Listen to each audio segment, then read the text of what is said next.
landscaper and a hunter. That's why you need versatile, durable photo equipment.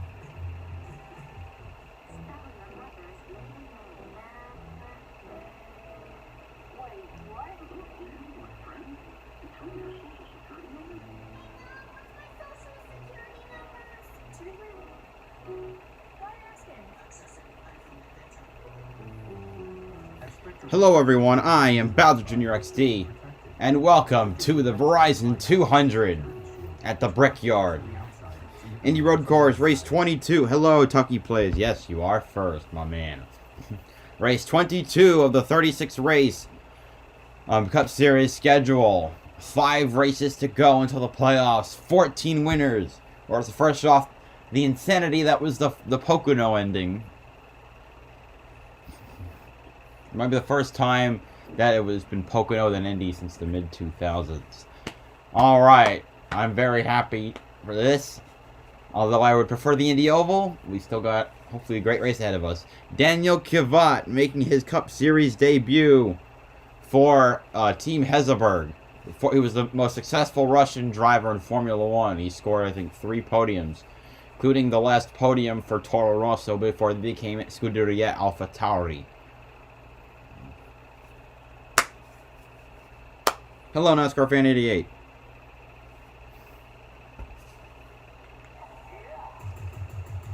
With just 5 races before the playoffs, momentum is definitely on the 11-team side. For the first time since 1960, NASCAR has disqualified a winner. The rules have tightened up, and everyone has to abide by our new rules, which everybody's well aware of. Indianapolis is a special place, no matter if it's the rectangle or the road course. The rectangle. It is kind of rectangular. It's something that gives me a red face every time I drive in. The challenges are the flat, long, sweeping corners. You have some very slow technical sections, and you have some... I won't be able to see chat for a bit. I need to charge my phone. It's just very hard to get your car to kind of work the way you want it to work there.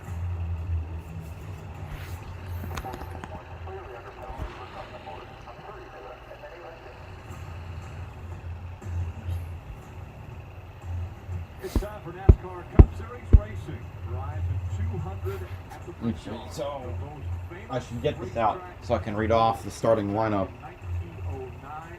Going to the Southern 500? Awesome. Even more legendary when they were able to win at this. Where's Junior at? Why isn't he in the booth? And our crew chief Steve with Rick Allen with you. Jeff, what are the emotions as a driver when you come to such a historic place? When you walk on this pit road before the race, it's like nothing else. You walk out here, you know... Also, why couldn't they get the Bagman back for, like, radio-style commentary? I like having Mike Bagley in here. And this is the place that you want to win at because you have so much respect for what's happening here. Well, you want to win, Rick, but we're also getting to the point in the regular season where wins are going to matter the most, right? We look at Chase Elliott, 7 career road course wins. He's won this year, but he hasn't won on the road course. Trying to kind of pad that points lead. Trying to have a better opportunity. That, and he's try and pass.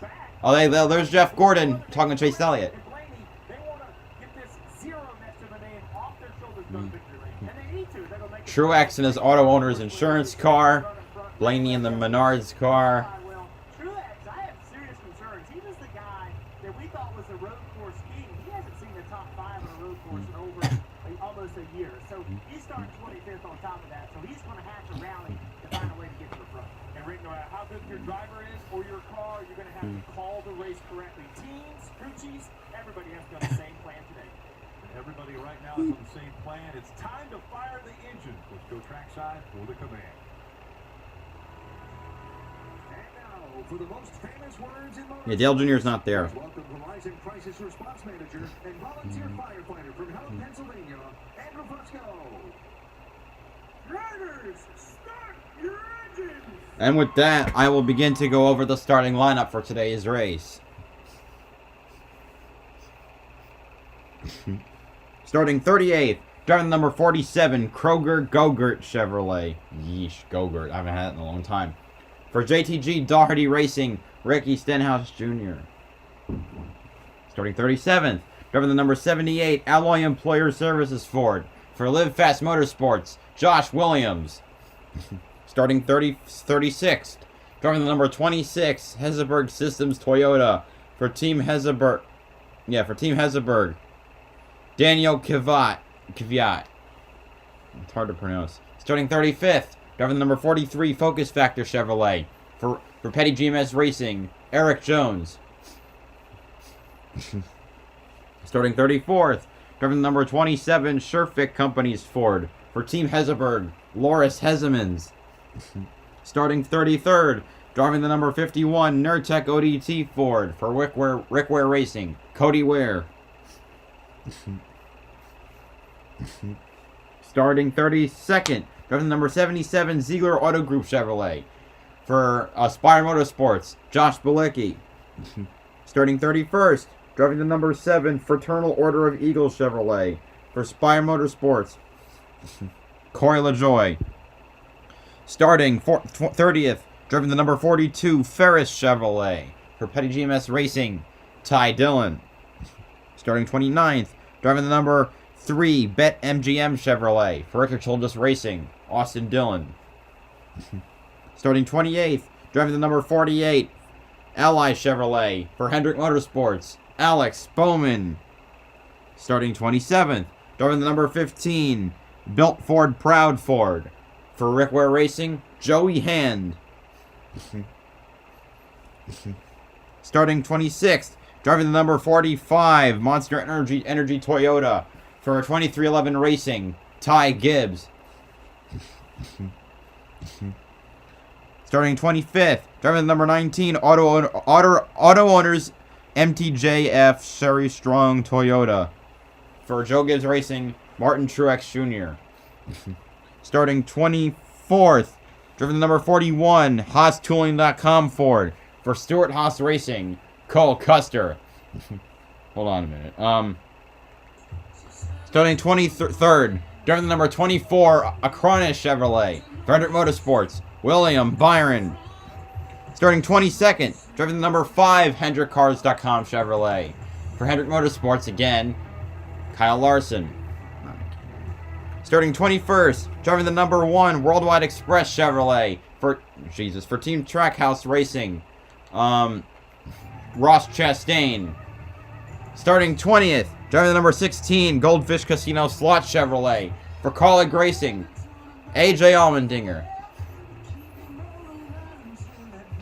Starting 19th, driving the number 23, Embrace Home Loan Chevrolet.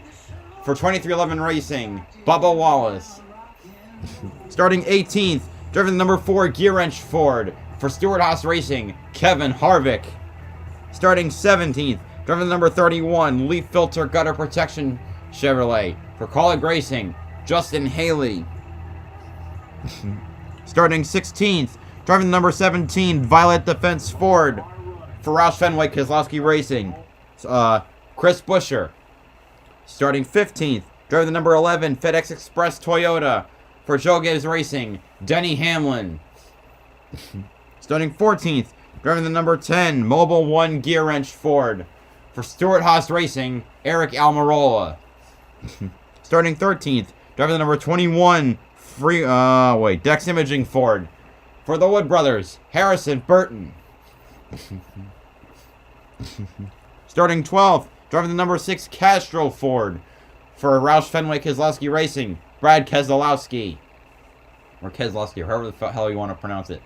Starting 11th, driving the number 99, Freeway Insurance Chevrolet. For Team Trackhouse Racing, Ross Chastain. Daniel Suarez. I'm not in the groove today.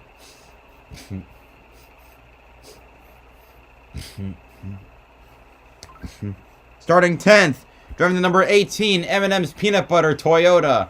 For Joe Gibbs Racing.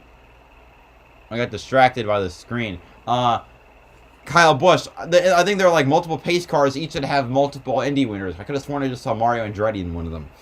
Starting 9th, driving the number 38, Ruta Busch Development and Construction Ford. Or Devon Construction Ford. For Front Row Motorsports, Todd Gilliland.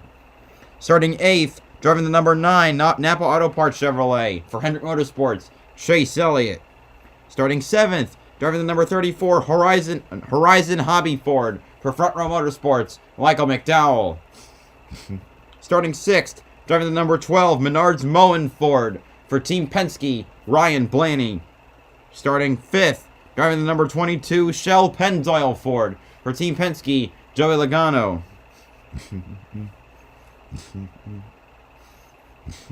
Starting 4th, driving the number 20, Craftsman Racing for a Miracle Toyota. For Joe Gibbs Racing, Christopher Bell.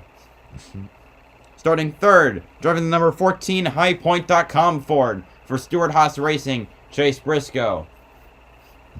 Starting 2nd, driving the number 2, Discount Tire Ford. For Team Penske, Austin Cindric. And on pole, driving the number 8, 3G Chevrolet for Richard Childress Racing. With a pole speed of 99.378 miles per hour and a time of 88.354 seconds. It's Tyler Reddick.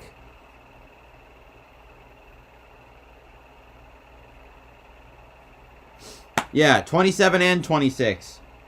Her and her husband, they've been racing all week long. We see team members, crew members here to get on the road course, even the oval slick track. If you're not lucky enough to qualify for one of the races at the big track, come on down here to Speedway, just off of Main Street, and you can do a little racing your own, buddy.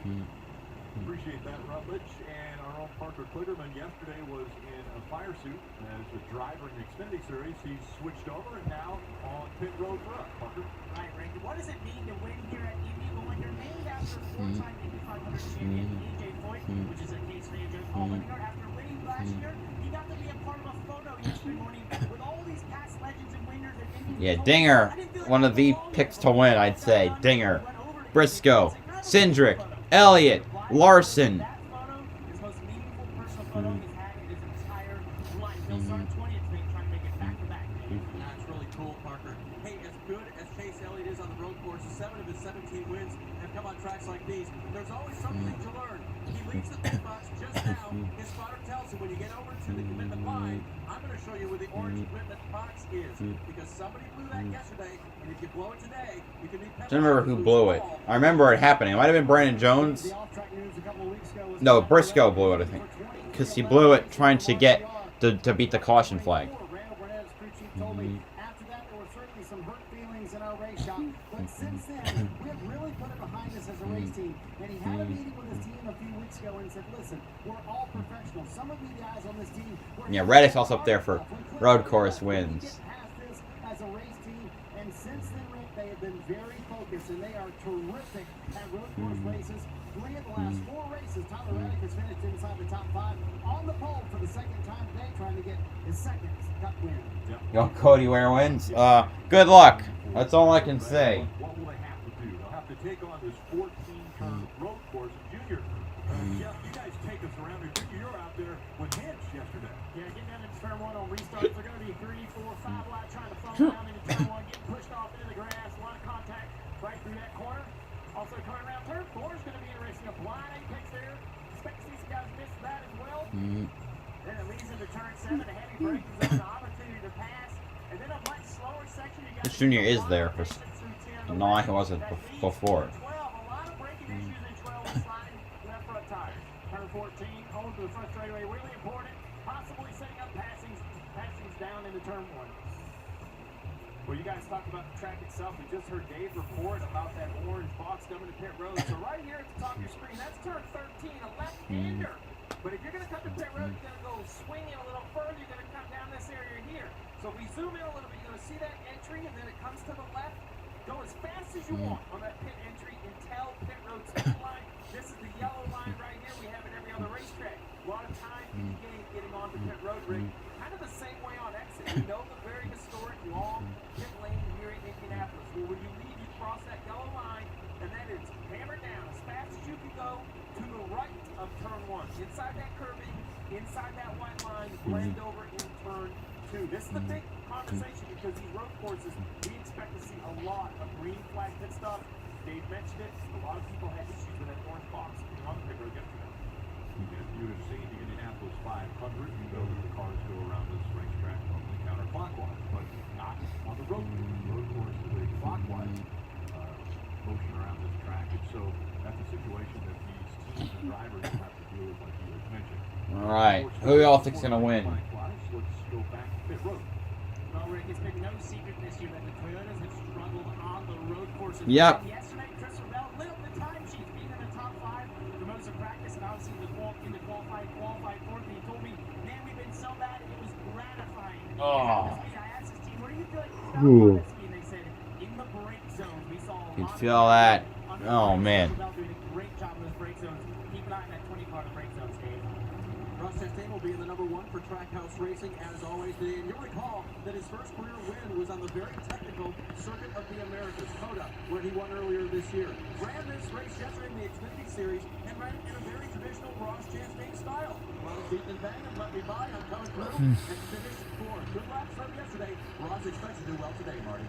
Dave, thanks to Ford Performance, we get to ride on board with Austin Cindric today, who certainly will be a threat for the win this afternoon. He starts second. He is terrific at these road courses.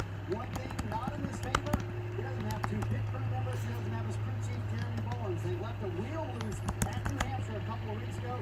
This is the second race Jeremy Bowens is sitting out. But he told me earlier this week, more importantly, it's the crew members that are gone. See, you know what that's like. You don't have your jack man, you don't have that tire changer. That's what really affects things in a track condition race. Could that be a factor for Austin Cindric on pit road today? That's a great point, Marty. Yeah, the crew chief, he can do his job. They can do a better job. Oh, wait, Rick, sitting in a nice, calm, air-conditioned location with his computer out, calling the strategy. Look, you can have those pit crew members just get the race. We're going to take a look at the playoff standings in just 5 races, including this one, until the playoffs begin. That means 5 opportunities for a driver that's not currently in the yellow to win and get in this playoff standing picture. Ryan Blaney, Martin Truex Jr. right now in on points. Possibility of one of these drivers that are either not yellow or below that cutoff line winning their way into the playoff picture. Definitely moving, especially over the 19 of Martin Truex Jr. All right, Michael McDowell, always good on the road courses. He's listening to the radio. Hi, boys. Got 5 weeks. Got 1 goal. Get it done to you. It's the only thing that matters. Let's do it. Let's make it happen. Do it safe. We don't have to worry about it the rest of the 4 weeks here. I can do it. Yeah. Just get right to the point. Steve, how many stops is the winner going to make today? What are your options? Well, when you look at this race, 3, I'm guessing. break it down, it's an 82 lap race. So it's a minimum of 2 pit stops. The first stage very quick, it's only 15 laps long. The second stage 2 or 3. is a bit longer, it's 20 laps. That's a long final stage. So I think you got to see strategy all over the board. Pace car is a Chevy. That's interesting. Stops minimum for fuel. Really just depends on how important you think those good year tires are. A year ago, A.J. Allmendinger stopped 4 times, but he also wouldn't have won the race if the 11 and the 14 wouldn't have got on track. Leading the field with some unique views. All right, here we go. Pace car cam that we were looking at there. And now, Trying to bring this road course affair to a beginning. 26-year-old that is leading the field to the green flag at Indianapolis Motor Speedway, the Brickyard. We are green at Indianapolis. Into the gas, 3 flags in the air. Great restart from that left lane. It's not a restart. It just started. Let's see Hamlin pulling out a liner at the start along with Justin Haley. Reddick, clearly the guy all on his own. This is the start from the launch. They go through 1. Any lock up? Anyone going up? Oh, we have a car around. I believe that's Justin Haley. Around goes at 31. Yeah, Justin Haley spun around. He goes through. He moved forward so they could get around faster. But man, that was a little iffy. How many drivers are going to try and jump the turn or game the turn? Tough way to start the race. Reddick's out on his own. 2nd and 3rd. I'm trying to see what cars are. That's Briscoe and then Cindric. 4th place is Logano and Bell side by side. Now I see McDowell, Suarez, Blaney. And then behind them is Chase Elliott and Todd Gilliland. Looks like Harrison Burton gained a few spots. Very difficult braking zone into turn 12. We see a lot of right front tire lockup right here and some flat spots. Got to be really smart with the Hamlin way to the early 3 wide. Man, 3 wide through 12. Harrison Burton and Todd Gilliland battling for the 11th position. Or it might be 10th, actually. This leads to the front straightaway, so you got to get this thing sorted out. If you don't get a good launch off of this Hard to tell without the leaderboard up. Right away, this is a great passing opportunity. Great passing opportunity. Here comes Cedric on the inside of Briscoe. Holding on, and now, yeah, we've got a battle for second as Briscoe has taken that spot away from Austin Cedric. So Cedric trying to hang on though. And Cedric to the lead at the Indy Road Course. Oh! Ross Chastain! Lock up! Loris Hezemans in the grass!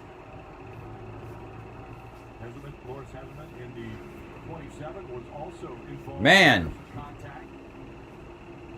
Oh, car off track. And Hamlin waiting. Oh, Hamlin around! Right in the middle of the track! Will anyone hit him? No! Martin Truex dodges around him. My goodness. Is he stopped? No, Hamlin is going again. Oh my gosh. This race, you're 2 laps in, and someone has probably had a heart attack. Who got him? Whoa, was it Recky Spinhouse? Okay, Buescher got into Chastain. Hamlin, okay, Hamlin just lost it. And no caution. Kudos to NASCAR.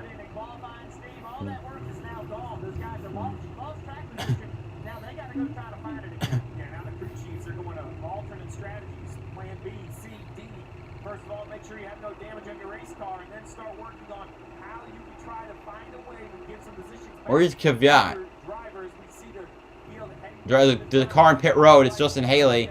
See, Kvyat is in 36th.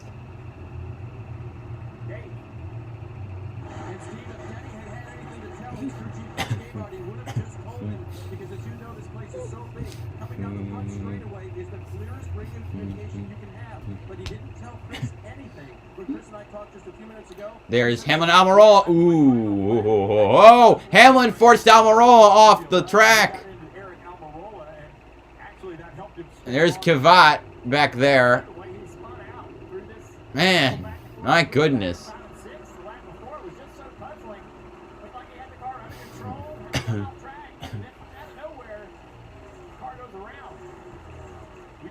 Kvyat gonna try and make that, see if he can eventually pass Cody Ware.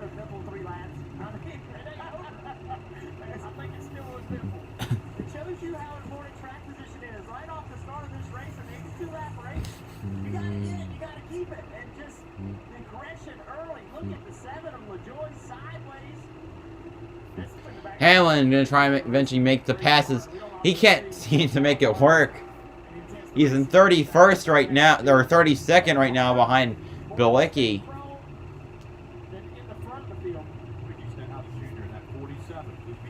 I mean, think about that, those open cars. Also, because I just like saying Loris Hezemans. Briscoe and Bell, this is for third.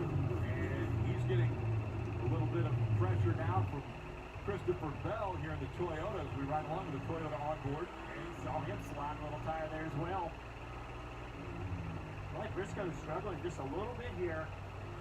2 different entries there to turn 4. One real shallow, one real wide.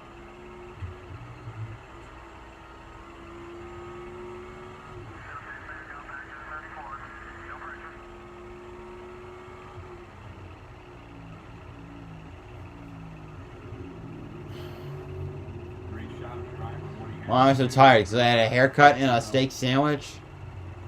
I feel like I'm just gonna slump over. You can really use a lot of curve there, basically cutting the entire apex of turn 10. And it's flat over there. It's not rough. There's actually more grip if you put the right side really on the inside of that curve of 10.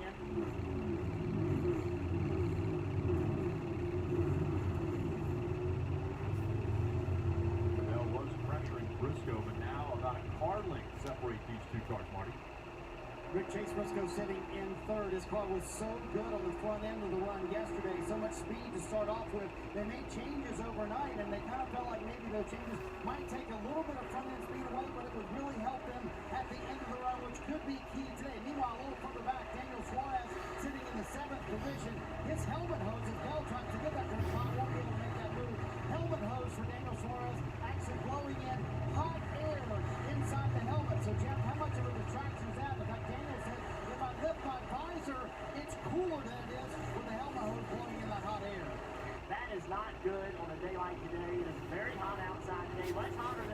yesterday. That's going to make this race that much more challenging. You need a little bit of cool air coming into you. Denny Hamlin on course. Dave. Look at that. Wow, Denny is just having such a struggle with that 11 car right now. And oh! Lock up from the 51 car. Down the front straightaway. Really, really loose. That was all he said, and apparently it's really, really difficult to drive. Oh man, see the way it bounced? Let me see, where is Hamlin at right now? Hamlin is in 32nd. He missed turn 1 completely. He was coming out of the... Never mind. Wow. If you miss that turn, you have to go down that area. That's how he got back on track. Yeah, I'll be honest, I had no idea where it was at. I was like trying to not collapse. Some composure, get in the rhythm, it's tough to do. Because, you know, you feel like you start to nod off. That was me. I mean, that's a terrible start, and as hard as it drives, Yeah, Hamlin sucking horrendously. get him calmed down a little bit, get refocused. Yeah, this is all about composure, right? 10 laps to go in the first stage. Listen, just run 10 calm laps, give me great feedback on the car. We're going to pit at the end of this stage, make big adjustments, and then race our own race. Only more damage can be done here in the next 10 Jeez. Okay, that does it for this part. Commercial break, which means more NASCAR Thunder 03. I'm just trying to beat one of these stupid fucking missions.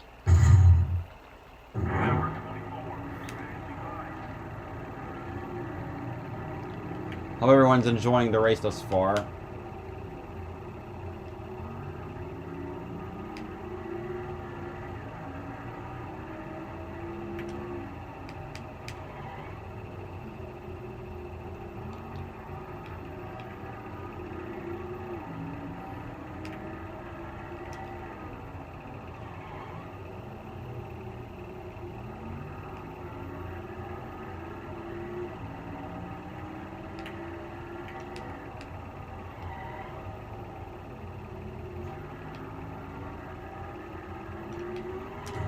Fuck.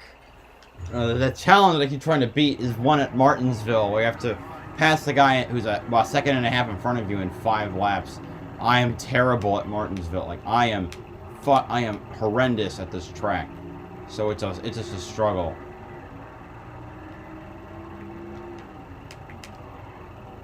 I've gotten close a few times, but I haven't won.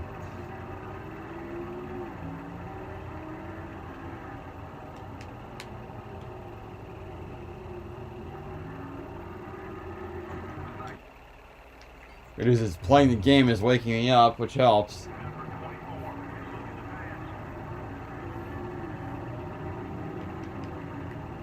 Brake to about 7. Okay. It's like you gotta brake to about 75, which is a long time to hold down the freaking brake button. I only have 3 things to unlock from the missions.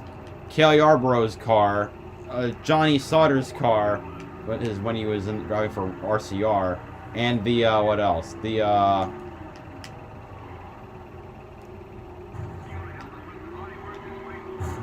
fuck you, Jeff. And a paint scheme for like template. I'm hoping I only have 2 challenges left, this being one of them. I really hope I can get at least just the paint schemes. I mean the characters, because the last challenge in NASCAR 03 is extremely infamous for its extreme difficulty, where you have to survive the last 4.5 laps at Atlanta without running out of fuel when your fuel tank is super low. It's horrendous.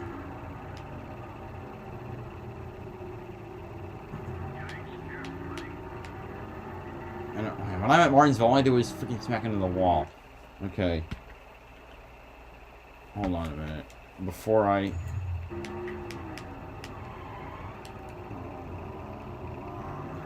Come on. Fuck you, game.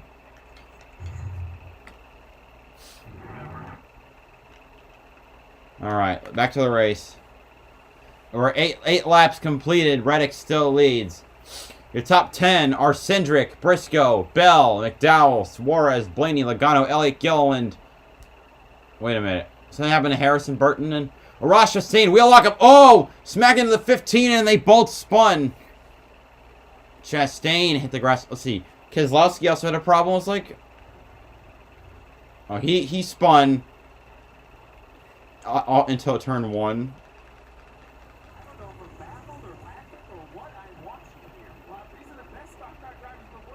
They're all wiping out. Oh my god.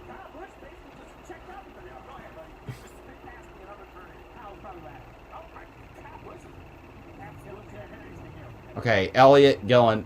That was pretty hard contact for Ross with that left front tire into the door of the 15 there in turn 1.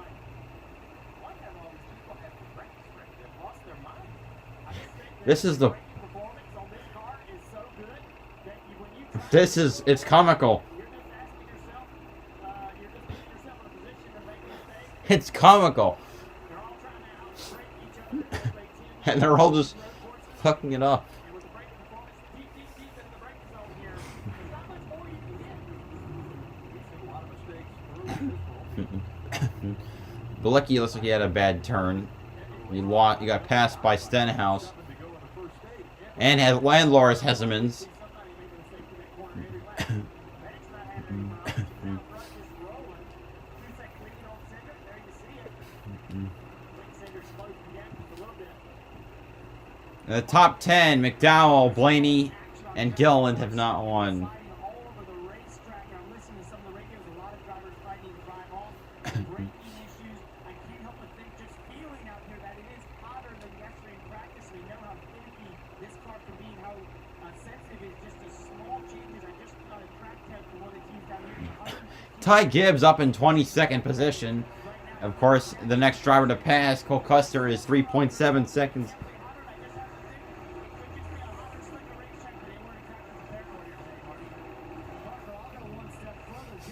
Someone in Discord, who put banana peels on the track? Yeah, this is going to be like the next Mario Kart course. Really slick almost immediately. I'm going to read a few driver comments. No grip, no grip, no lateral grip. Need more rear grip. I mean, that's what all the drivers are saying. It's vastly different from yesterday. It's slippery as fuck. Yeah, Marty, this racetrack has always been sensitive to heat, but look how flat the road course is. There's no baking anywhere. It's just perfectly flat. No bells baking to help support the car as you transition. I can't wait to see more spinouts now. You got 6 laps to go on the stage. We're on lap 10. There's absolutely no baking whatsoever, Parker. And Jeff, I just got confirmation today's track temp 25 degrees hotter than yesterday. Damn! That's humongous. Difference for these teams, obviously, when you said he was sponsored. The other issue with the track being so flat, as you mentioned, Jeff, it's hard to see the apex of the corner.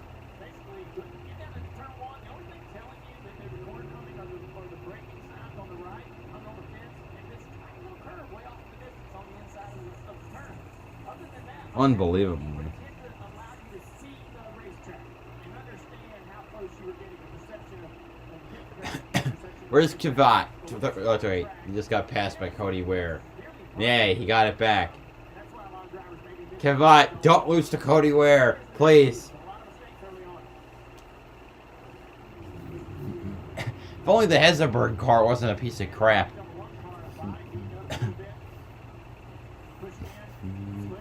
Oh, Chastain to pit road with 5 to go on the stage. Now you can go as fast as you want down the pit lane entry road, but you gotta slow.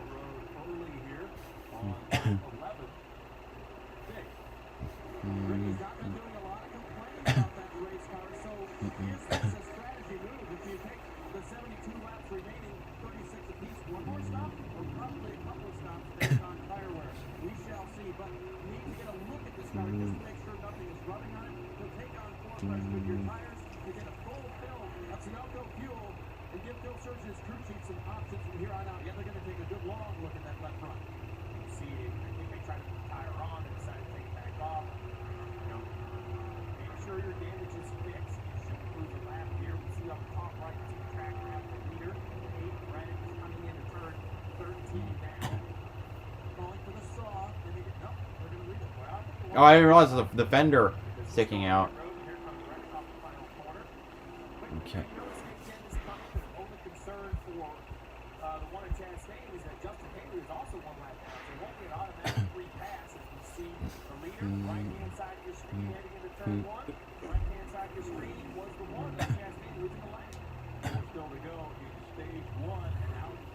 All right. Damn. Wait, the roof flap came up. I don't know. I've noticed Hamlin. Yeah, there's the part where Hamlin missed the turn. Oh my god, this is nuts. You didn't even know it was Byron out in the grass.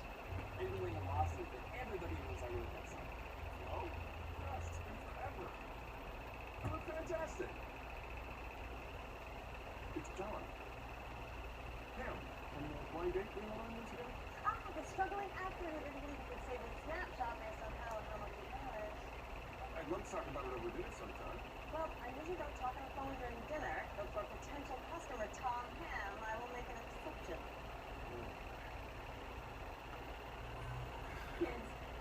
Okay, I'm gonna go back to NASCAR 03 for 2 more minutes.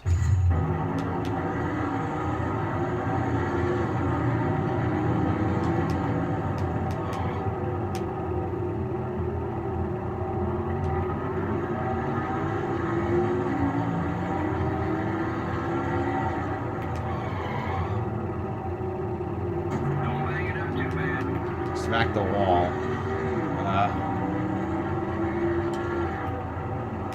Perfect. Come on. There we go. Come on. It's like a struggle.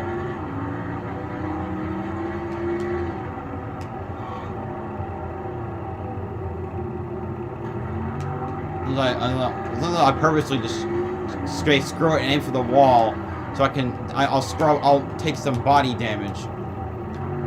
But but I might be able to keep speed going to the corner. There we go. Come on. Come on. I don't think I got any closer to that lap. Oh shit. I have. Shut up, spotter.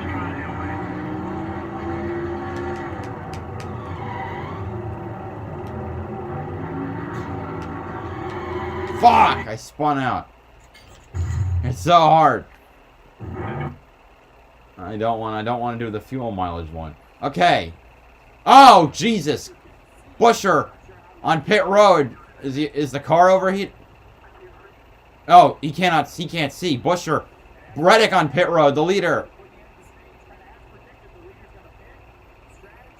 Busher, Gibbs, Hand, Hesemans, Hamlin, Reddick, Cindric, Bell, McDowell, Suarez all on pit road. Hi, Mike George. How are you?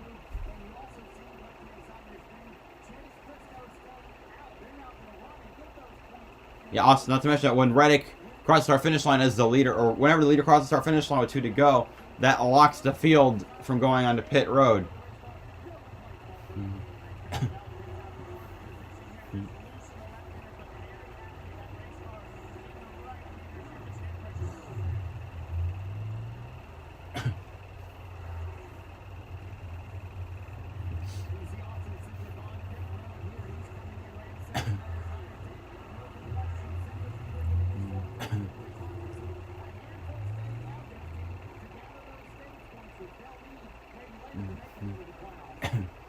Gilliland running 4th, thanks to the actually now, yeah, it's now 4th, 5th, 6th.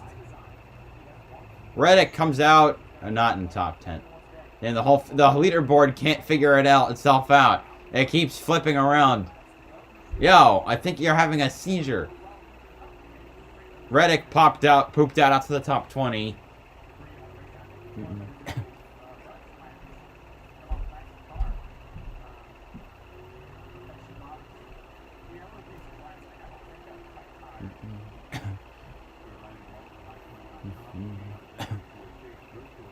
Daniel Kvyat running 16th. I think it's higher than Hesemans has ever run.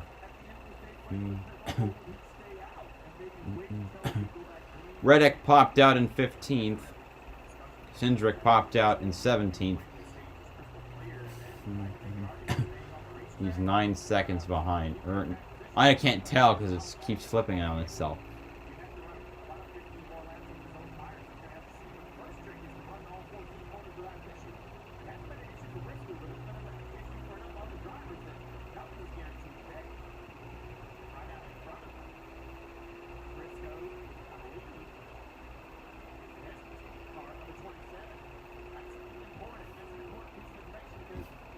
If that car gets lapped, then Hezemans gets the free pass, and Chastain goes down, is trapped.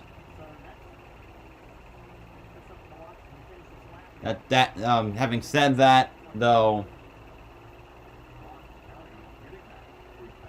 there's probably not enough time. There's only 3 turns left.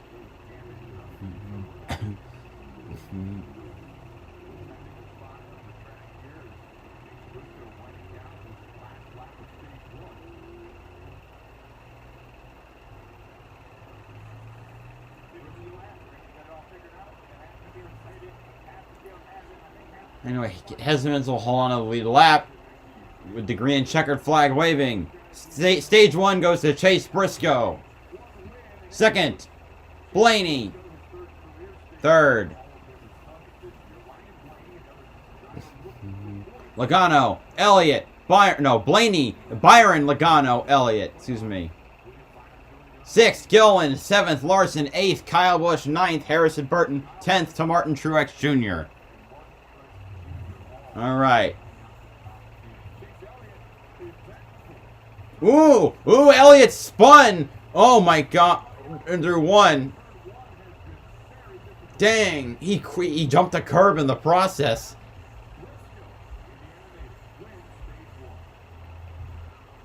Oh god. I see the fire inside Busch's car. My goodness.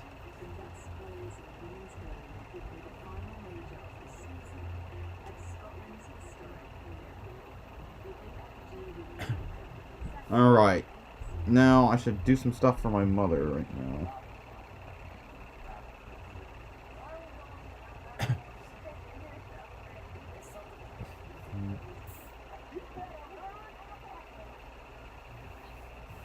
Look, screw Austin Dillon's life in the fast lane. I mean, I saw Paul Swan, so that was cool. I passed by him on pit road. I was at Pocono. My dad said hi to him. But the fact they announced race for the championship, which to me is just much more fascinating.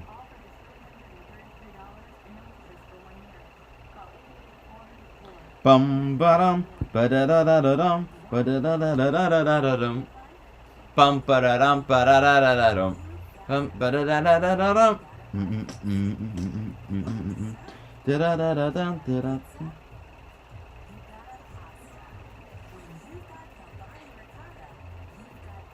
Writing required. And some of the commercials I'm gonna just doing stuff for, yeah, because obviously I'm gonna be a senior next year, so I gotta think about graduate school.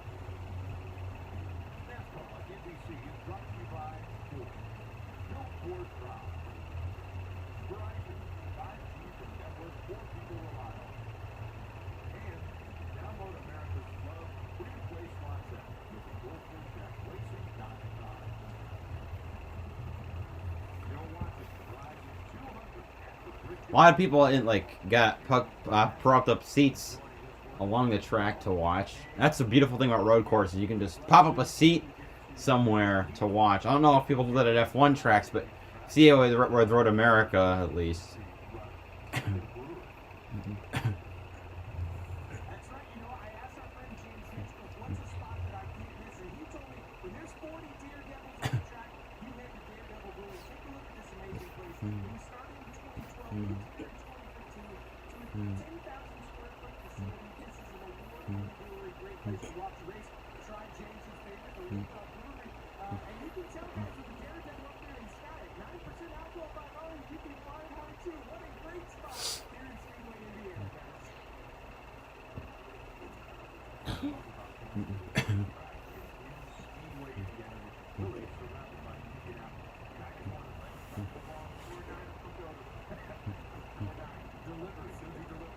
So you're asking earlier about what these guys want to do. Briscoe won stage one, went second, Byron, Connell, Elliott. I really believe at this point you're going to continue to stay on the racetrack. Want to follow them up to this next stage, only have to get one time. That's a great idea for track position. The risk, if you do that, is you are going to restart on one of the spiders. So we're really, this is going to be the choice for the driver of the crew chief. We're going to see very quickly here what everyone thinks about fresh new tires. Do they rather have track position or tires? That would be the decision if these teams come around first 13.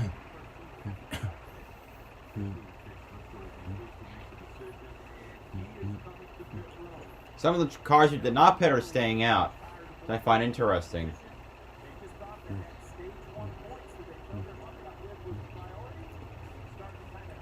Because gas-wise, you wouldn't be able to make it all the way through the stage.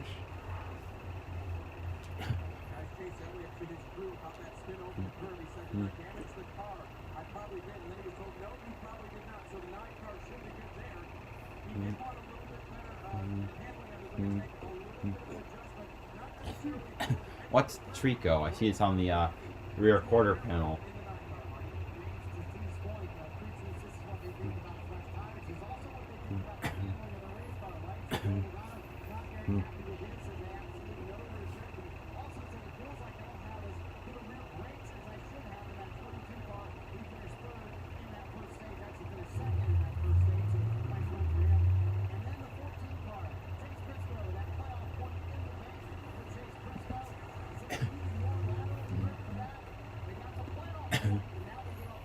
Briscoe, Logano, Kyle Busch, Harrison Burton, Truex, Gilliland, Elliott, Custer, Larson, Jones.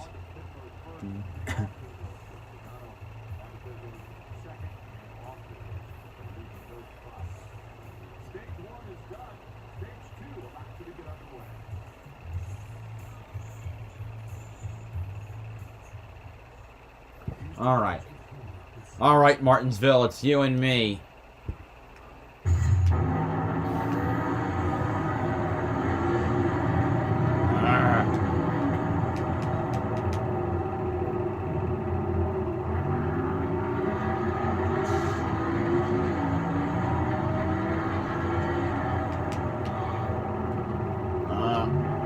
Oh, damn it.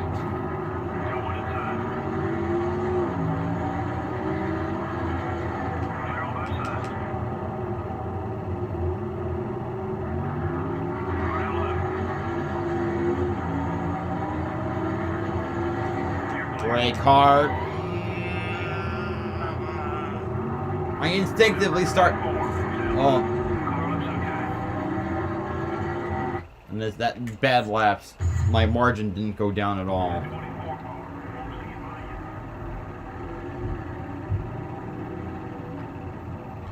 I braked too early.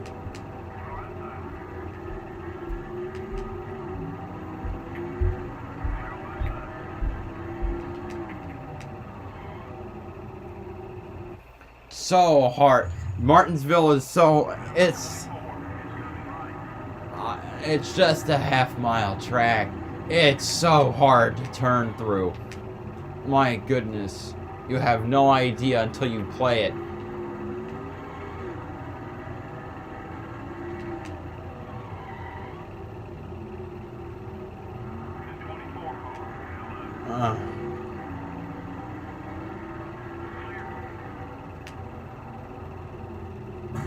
The only way I can get closer to the leader is by ramming the wall. And even then, I'm more likely to spin out.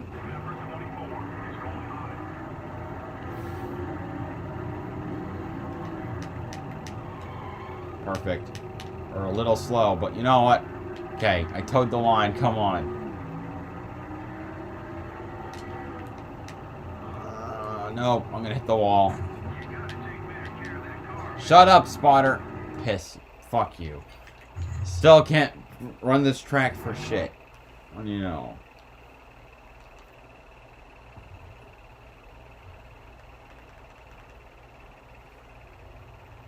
Good timing. I made it back just in time. NASCAR Drive is your live race day companion. Select from alternate camera angles to customize your viewing experience with multiple camera views. NASCAR Drive, you can download NASCAR mobile app today. Looking down on the beautiful facility in Indianapolis. They'll cover shots by Geico. Yes, that's a golf course. Two holes on the inside. Yeah, forgot about that. Yeah, the golf course. Remember, I've seen the 2017 race. Is it a baseball? There's a dirt track in there as well.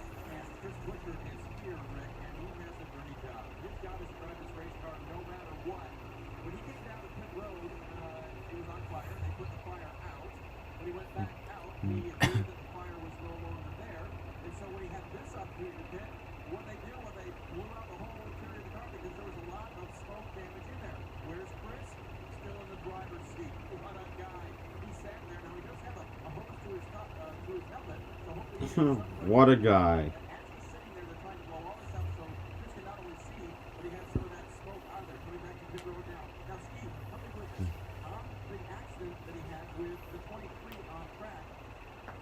Oh.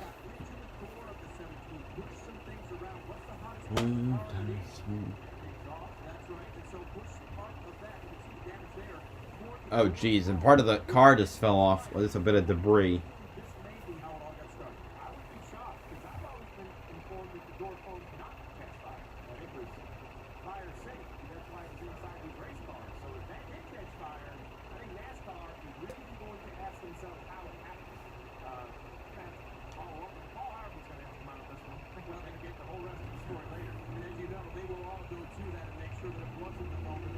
Oh.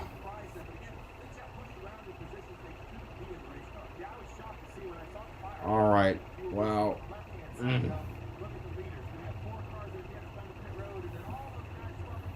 Gonna be interesting when they restart.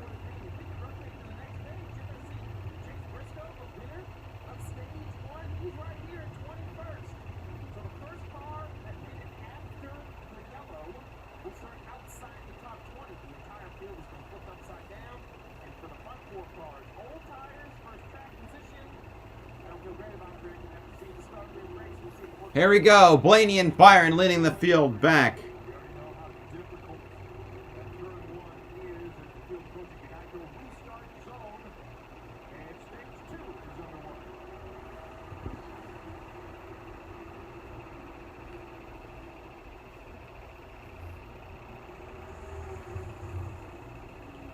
Here we go through the turn. Yeah, very wide, just into the straightaway. Oh dear, oh dear, oh dear. Wow, no wrecks at all.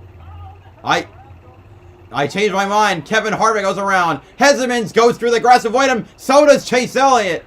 And so does Daniel Kvyat.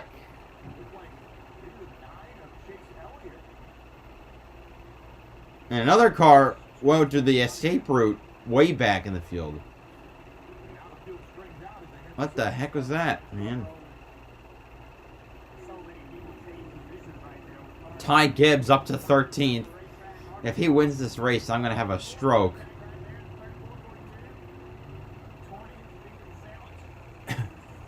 I don't want to see him in Cup yet. Well, because it scares me how good he is in the Xfinity Series.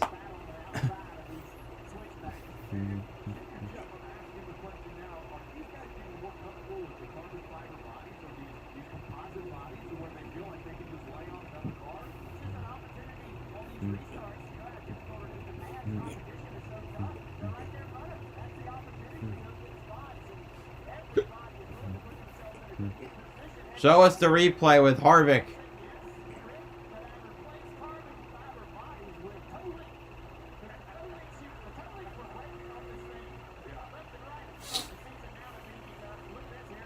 My God.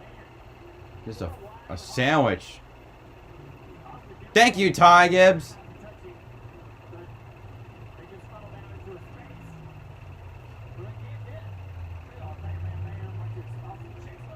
Oh, Austin Dillon. Okay. Oh, that hurt. And Bowman on pit road with a flat left front tire. Good thing he's already won a race this season.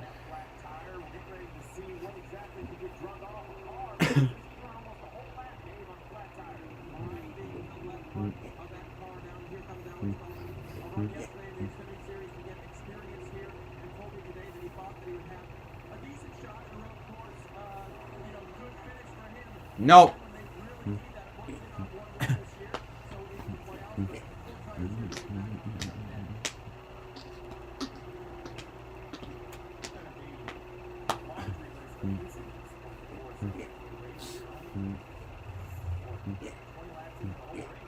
There's the flat tire they're showing us.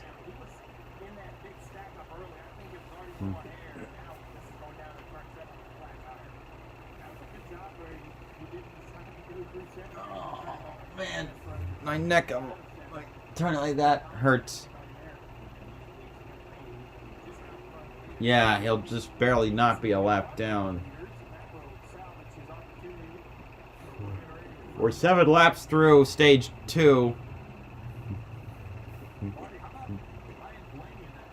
Blaney needs the victory more just to solidify his spot in the finals and then the playoffs. He is the highest driver on points currently in the playoffs, in 3rd place in the third. I think he's 3rd.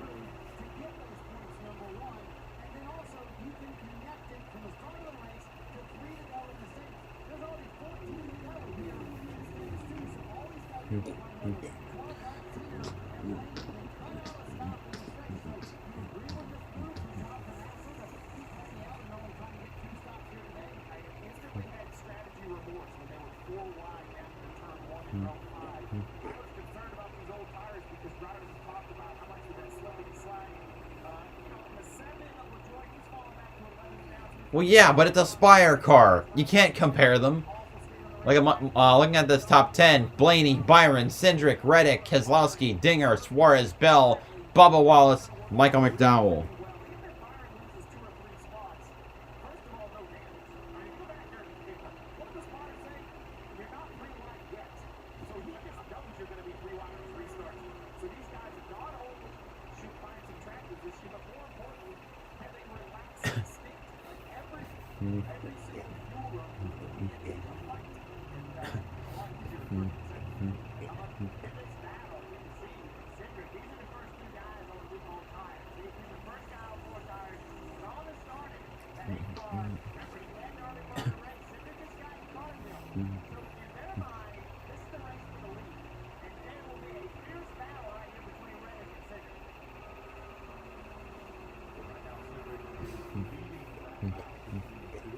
Keselowski's in 5th. Looks like Reddick got a good run down the back straightaway.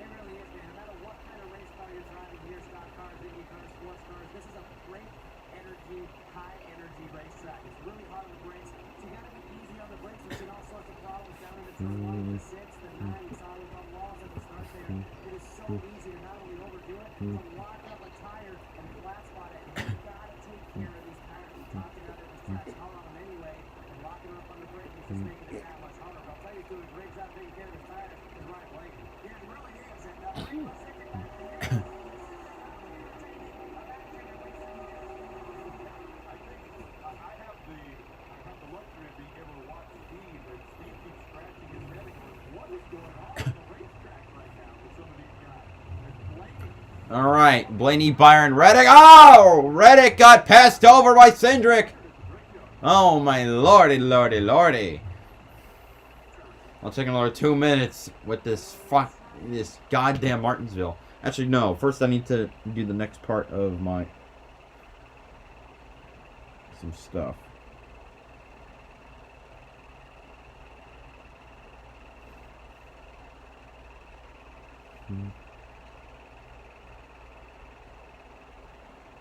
Alright, what's my next? George Washington. How many letters? Wow, mailed.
Okay, alright.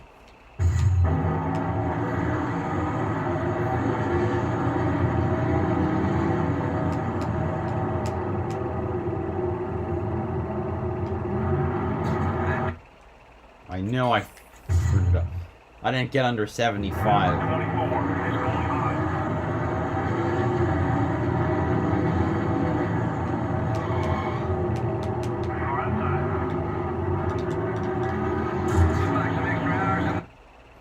Let me get to turns 1 and 2, goddammit. Break.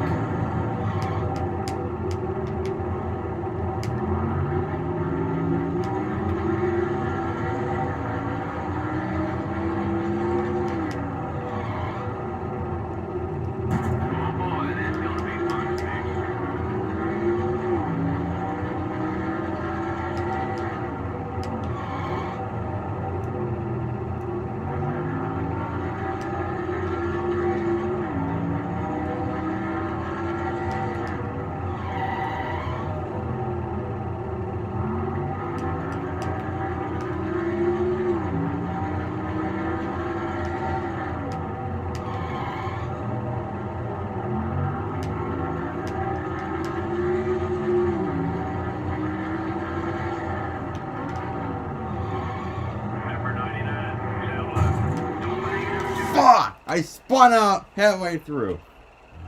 Alright, back. Oh, Larson on pit road. Engine problems. Or some electrical problem. Almirola is pitting as well.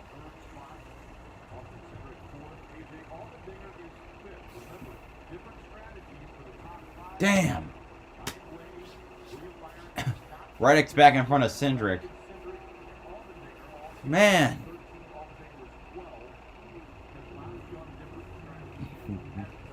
Both Almirola and Larson are lapped down now with their problems.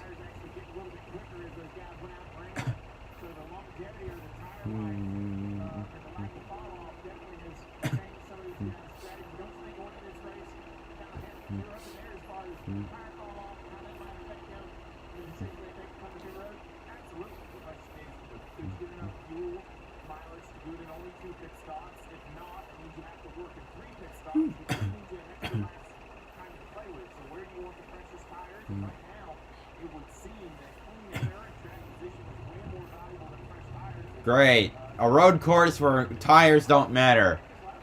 This track is bizarre, man.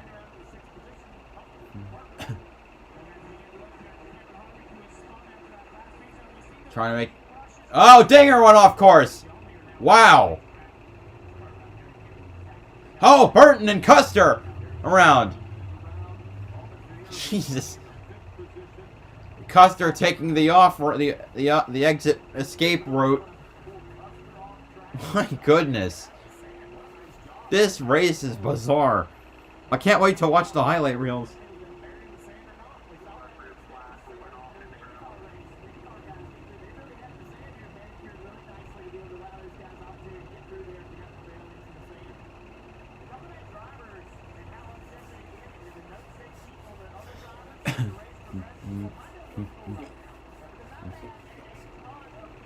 Where did Dinger pop out? Oh man, he just went way too fast off of... I don't even know what turn that is.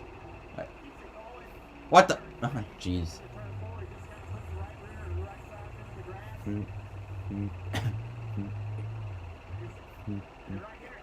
Burton spun, whacked Custer.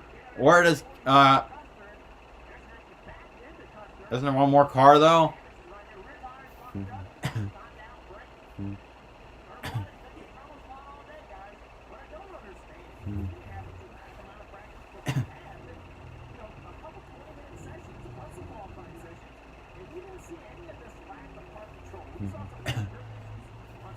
Man. Daniel Kivat up in 26th position. Hessemans is off track. Dinger and Elliott bumping and banging. There, I think that's top 20. Just not sure where. 17th and 16th. Okay.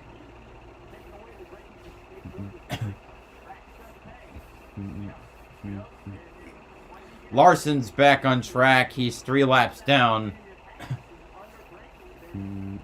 Almirola is officially out of the race. Okay.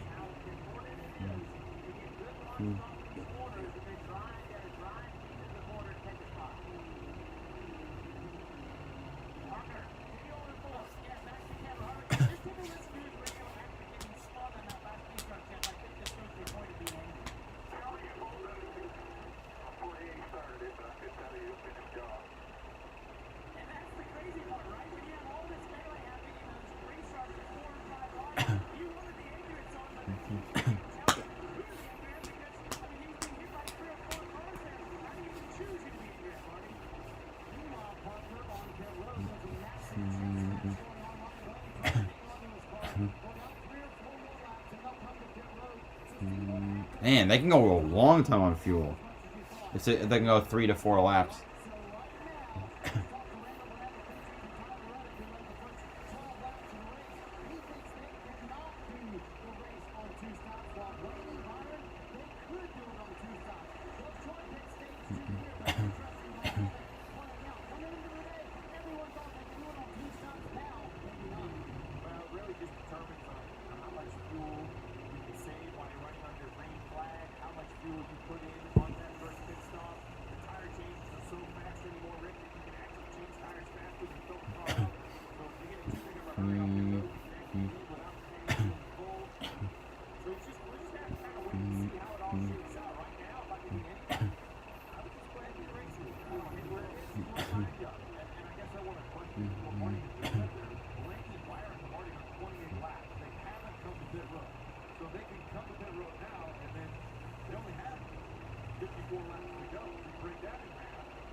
$33 laps on a tank of fuel.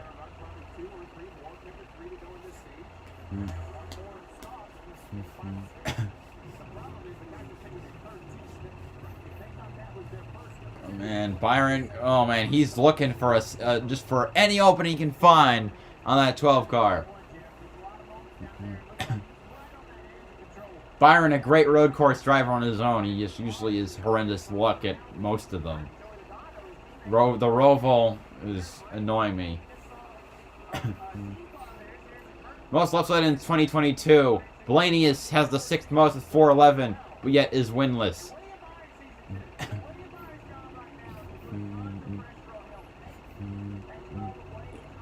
This reminds him that you're dating his sister.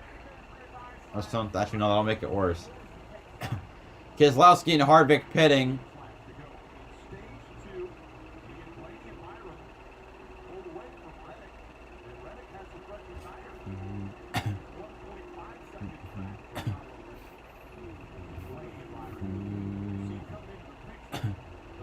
Well, they pit next time.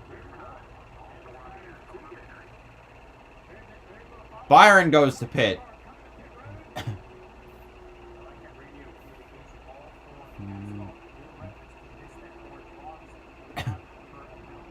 Byron and Suarez are pitting. Ah, oh, okay. Leg cramp. Holy.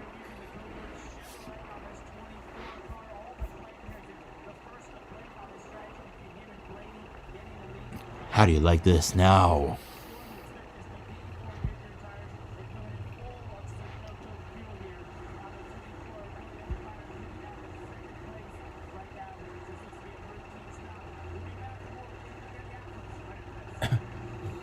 Alright, I'm gonna stay on this in case they go side by side, and they are.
I see Ty Gibbs and AJ Allmendinger on pit road.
Blaney, what's he doing?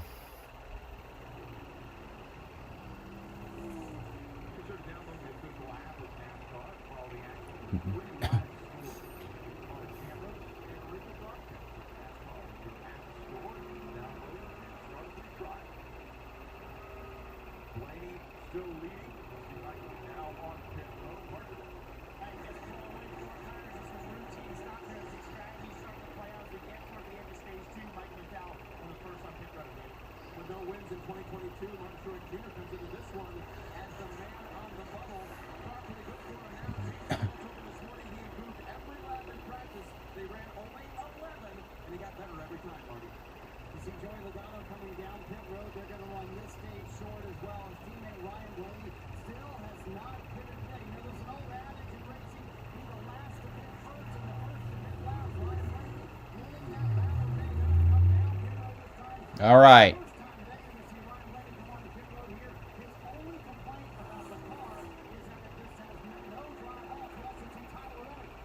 Yeah, Reddick and Blaney pitting now.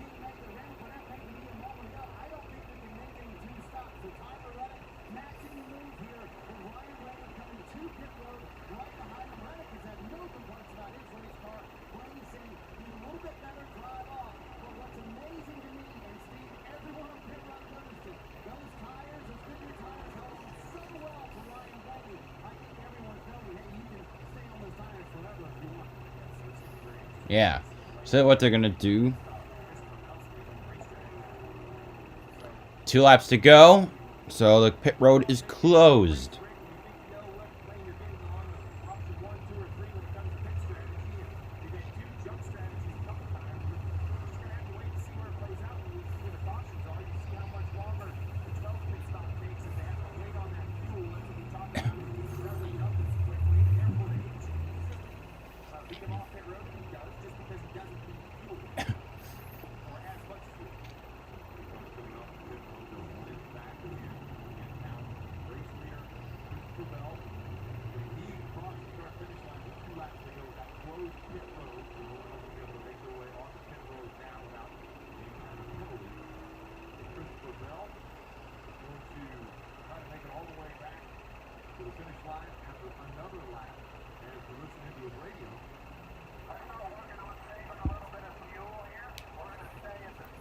Alright.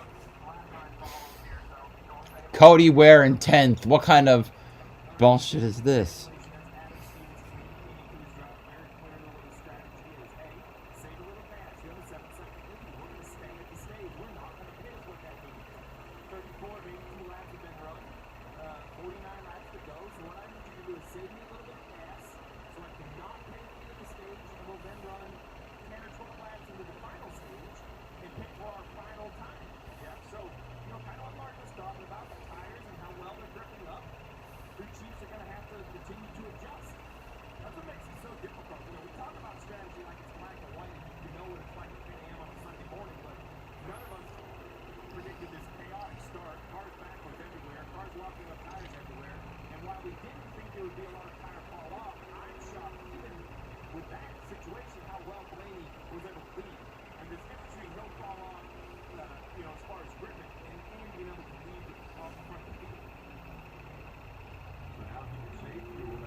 Alright, last lap of stage 2.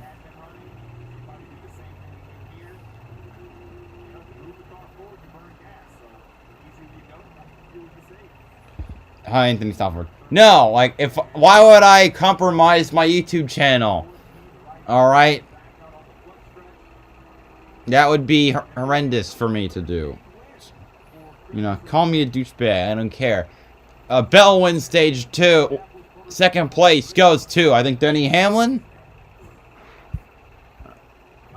Oh, sorry, Kyle Busch, excuse me. I don't know where I got Hamlin from. Bubba Wallace 4th. Wallace 3rd. Elliott 4th. Tydell in 5th. About the best he'll ever do in something. Hamlin 6th. 7th to Chase Briscoe.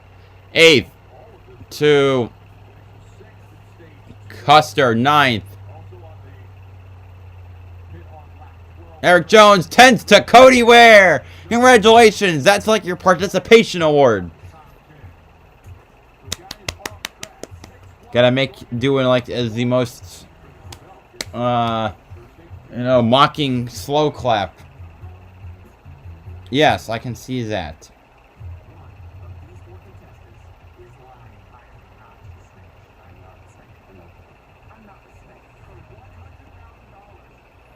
Alright, now I got to,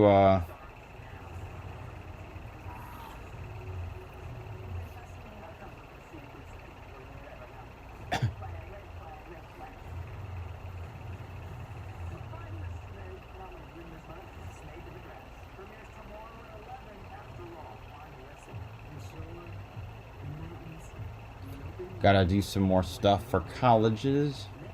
See if I can get half of them done for today. What recommendation provided?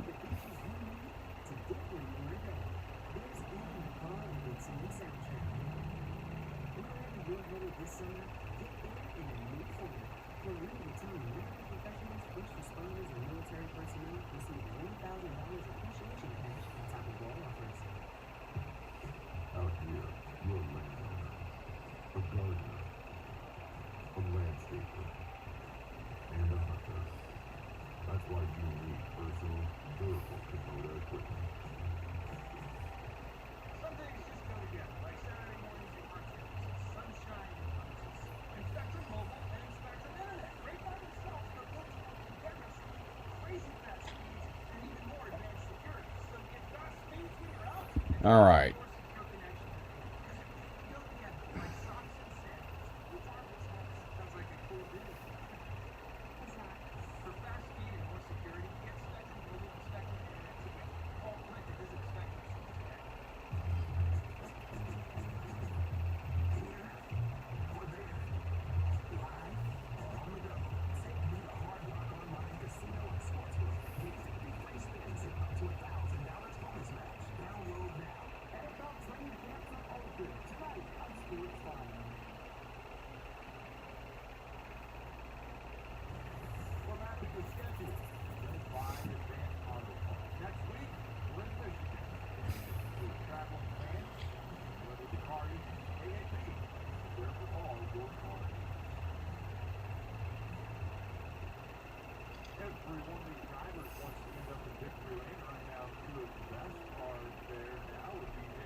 Yeah, and we know that now things are really going to ramp up, and I'm sure this restart guys can't be crazy or anything like that to get into turn one, right?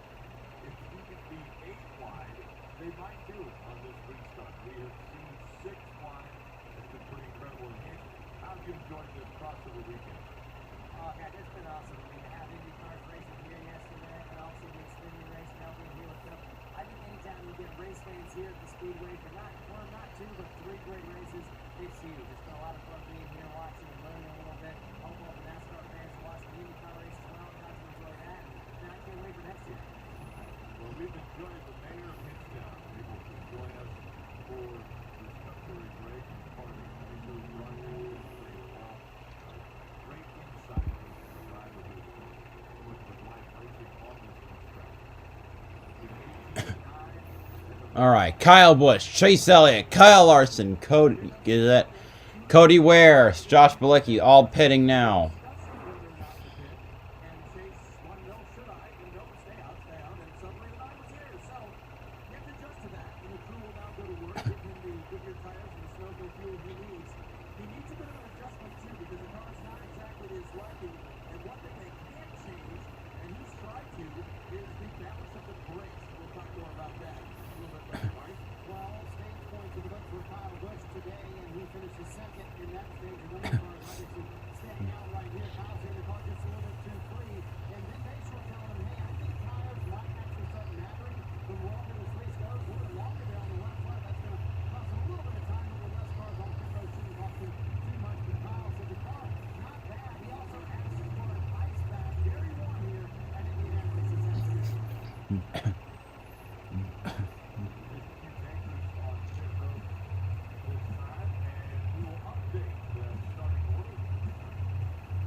Now let's see what the new leader. Bell will be the new leader. Excuse me.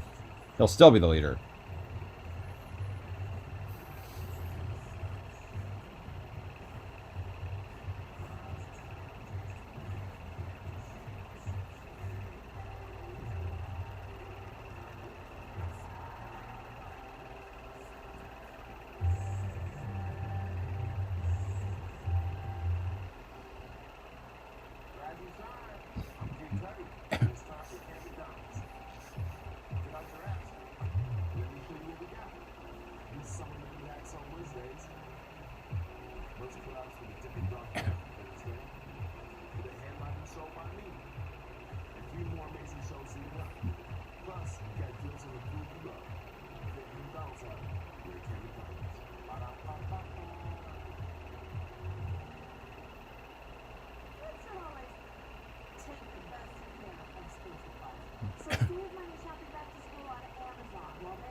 The stupid ass TikTok commercial with freaking Coca-Cola. God damn it. I went to another quick shot at freaking Martinsville, killing me.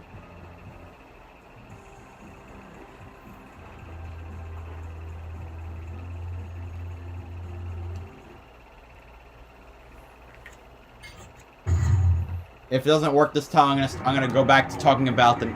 Yesterday I talked about several of the challenges from NASCAR Thunder 03, that focuses on different scenarios from the years 1999, 2001, and 2002, and that you had to beat. I think it's a good course of action for a sports game, being able to recreate famous moments.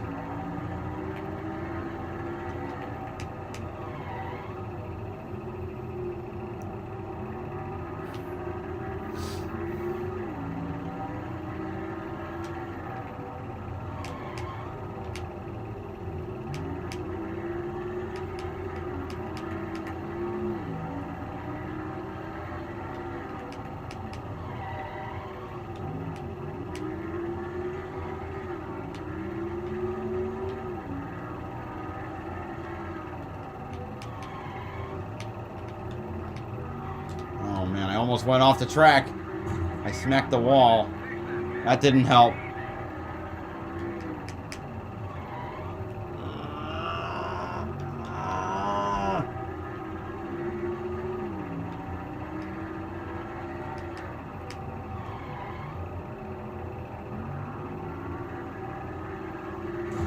Fuck. I hit the wall again. I got 1.5 laps to go.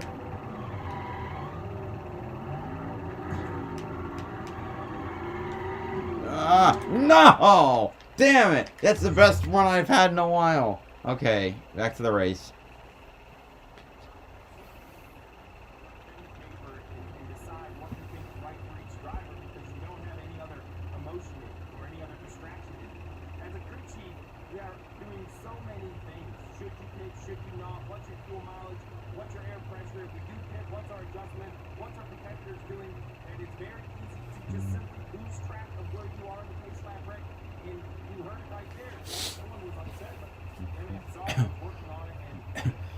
Some lap updates. Justin Haley, I think it's off by a lap. Justin Haley and Chris Buescher, I think, are 1 lap down.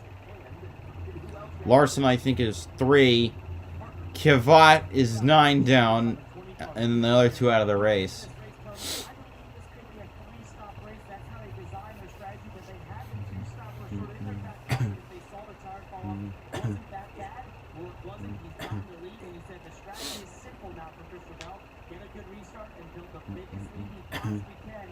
Bubba Wallace is also going to start to his outside. You know, that's always fun.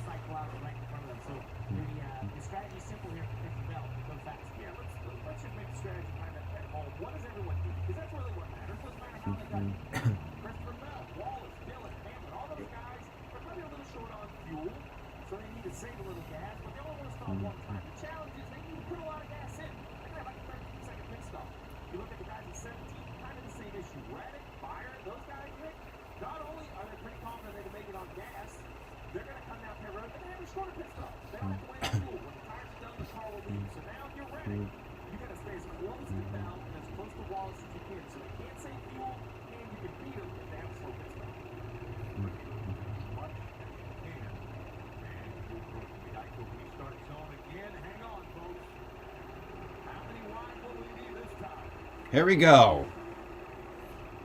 Ooh, looks like Briscoe then got a push from Jones. He's trying to weave his way through those drivers.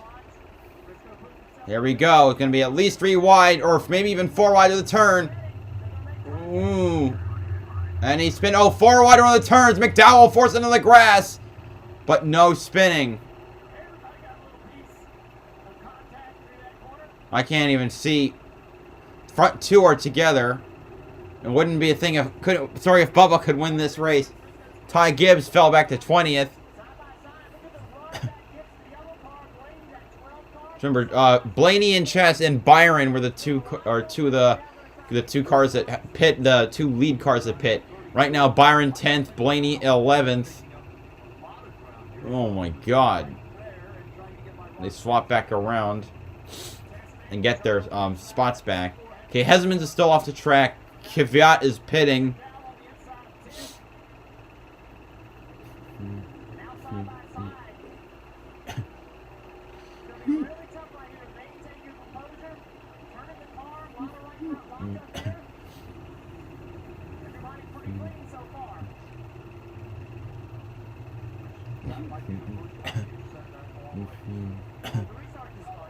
Yeah, there's that.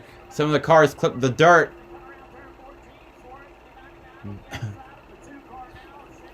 All right. Bell's pulled out to 1.4 second lead.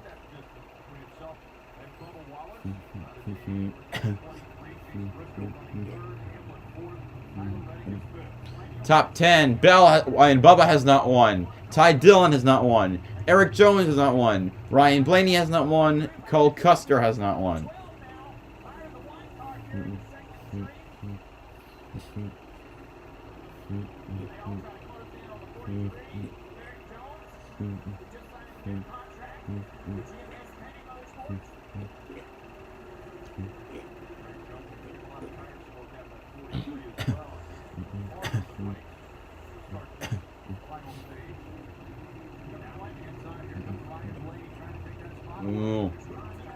He just did get moved. Blaney has one career road course win. The Roval and inaugural Roval race. Oh, Keselowski off track.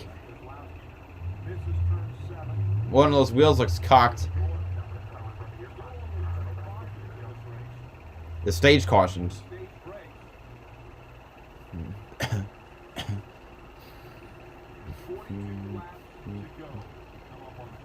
Reddick's coming up on Briscoe.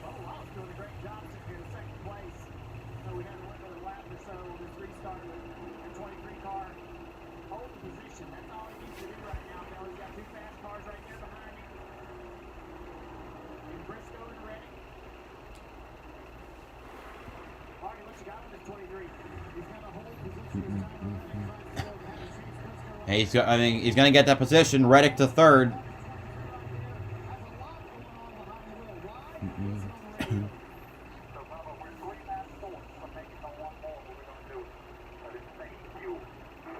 Okay, so Bubba is going to attempt to do it. Is I think attempting the two-stop strategy.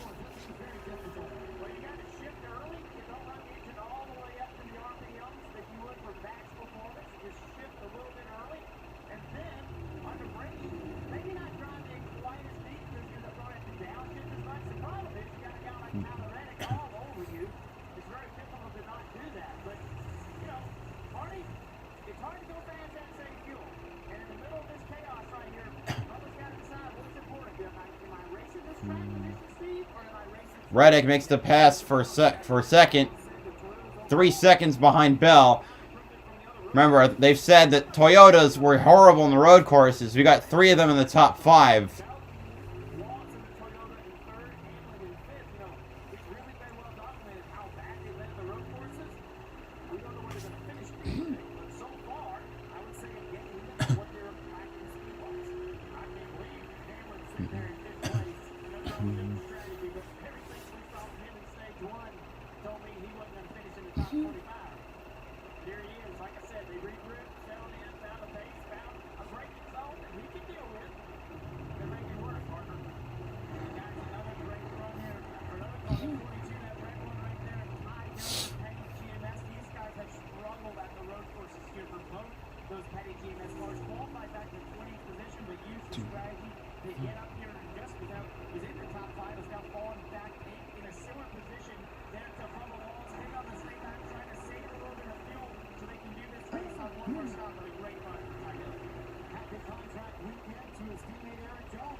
Blaney and Byron on the better tires have moved up to 6th and 7th.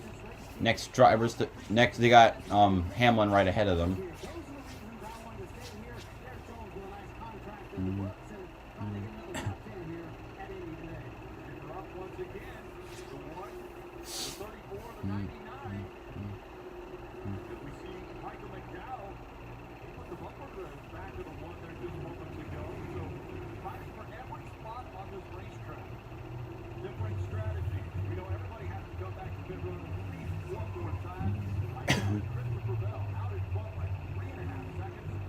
All right, still got about half the race to go.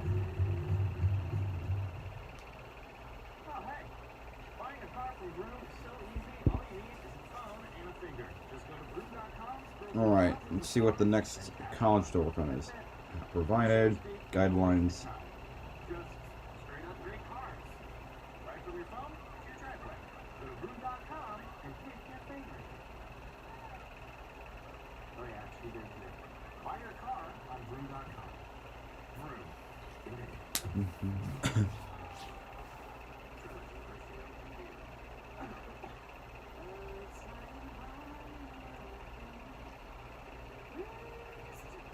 If you've been playing down your COPD,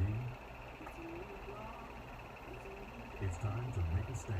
Start a new day with Trilogy. No once-daily COPD medicine has the power to treat COPD in as many ways as Trilogy. With 3 medicines in 1 inhaler, Trilogy helps people breathe easier and improves lung function. It also helps prevent future flare-ups. Trilogy won't replace a rescue inhaler for sudden breathing problems. Tell your doctor if you have a heart condition or high blood pressure before taking it. Do not take Trelegy more than prescribed. Trelegy may increase your risk of thrush, pneumonia, and osteoporosis. Call your doctor if worsened breathing, chest pain, Trying to find the correct grad school for one of these. or eye pain occur. Take a stand and start a new day with Trelegy. Ask your doctor about once daily Trelegy and save at Trelegy.com. This is supersonic Wi-Fi test for the East Coast. So gaming with your niece has never felt more intense. What's this button do?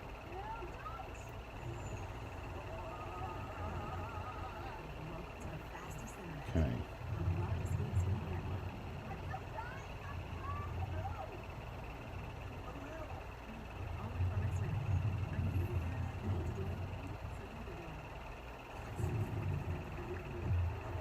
They have this unbelievable ability to literally drive a car on the edge of control. That's the goal, right? Chance to race for championship. The life insurance policy's up to date. I know what I'm signing up for. Be a husband, be a father, be a race car driver. To be the best, it takes everything that you have.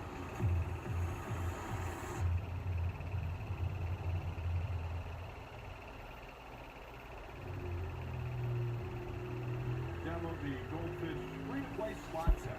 Goldfish-racing.com. Thanks to for this great camera angle, looking back at how hard the drivers are having to work. This is right here with AJ Allmendinger. Parker. Hey, thanks to Goldfish Casino for this awesome shot, because if you look at those hands of AJ Allmendinger, and they're going all over the place like he swapped a set of beans inside that car, that has been the problem all day. Very loose inside that 16 car throughout this day. At one point, AJ was trying to undriveable, but do not despair if you're AJ Allmendinger fan. Last show he won this. Kivat has been in the pits for a while. Hezemans is back on track, making Almirola the official last place driver. Alright, Blaney and Byron are out to 3rd and 5th, respectively. I'm guessing Byron's going to get around Bubba next. I can see from Hamlin's cam, Byron just made the pass for 4th. Blaney and Byron probably might be the ones duking it out, considering they're on the differing strategy. Oh. Okay, no, okay. I thought something was going to screw with Blaney, but no, it was the scoring ticker. You can't keep steady. The start that he had was really fascinating. He started off, he's a great road course racer, but started off by spinning on his own. He was as low as 34th on the racetrack and has been as high as 4th on this strategy. We know that Denny is going to have to come to pit road within the next 4 laps, but it's going to be tight for some of these guys who came on pit road on lap 12. Yeah, it's going to be tight for sure on fuel, but at this point, I think everybody knows the challenges that are in front of them. We get a race recap on incidents. It would take 2 hours. Reddick's 1.1 seconds behind Blaney, the fastest car. Have had issues already, and we're barely through the second stage. What I'm looking forward to is NASCAR American Motor Mouth on Monday and Wednesday when you guys get to talk about this. The fans get to call in and chat with you about it. I'm not even supposed to be on the show Monday. I might just call in to give my opinion on everything else. Just so I can see if my man Burton down there, his notebook is full. I'm calling and ask what exactly happened. I am on the show, and I look forward to calling in. Let's make a laugh with Denny Hamlin. Show how difficult this racetrack. Part of the reason we've seen so much aggression, this part of the racetrack, 4. Now he's coming to this very, very fast turn 5, 6 complex, trying to straighten it out all he can. Heavy up on the curves, long back straightaway. Junior, this heavy braking is where we've seen so many incidences. Hard on braking right here. It's a great passing opportunity. Now Reddick's half a second there. In this part of the racetrack. The fastest car, undoubtedly.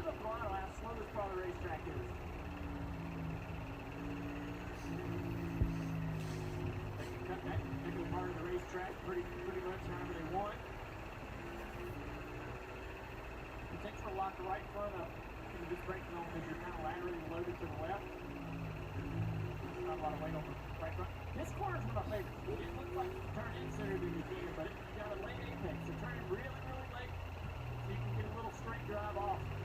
More of a 90-degree corner. More than a 90-degree corner coming on the 14 there than you think. So battle for the lead shaping up here. We know there are alternative strategies, but this 8 car really showing that he has more pace than anybody out there today. He does, but as said, the pit stop strategy might be his undoing. Ty Dillon running well in 9th. Just going to point that out right now.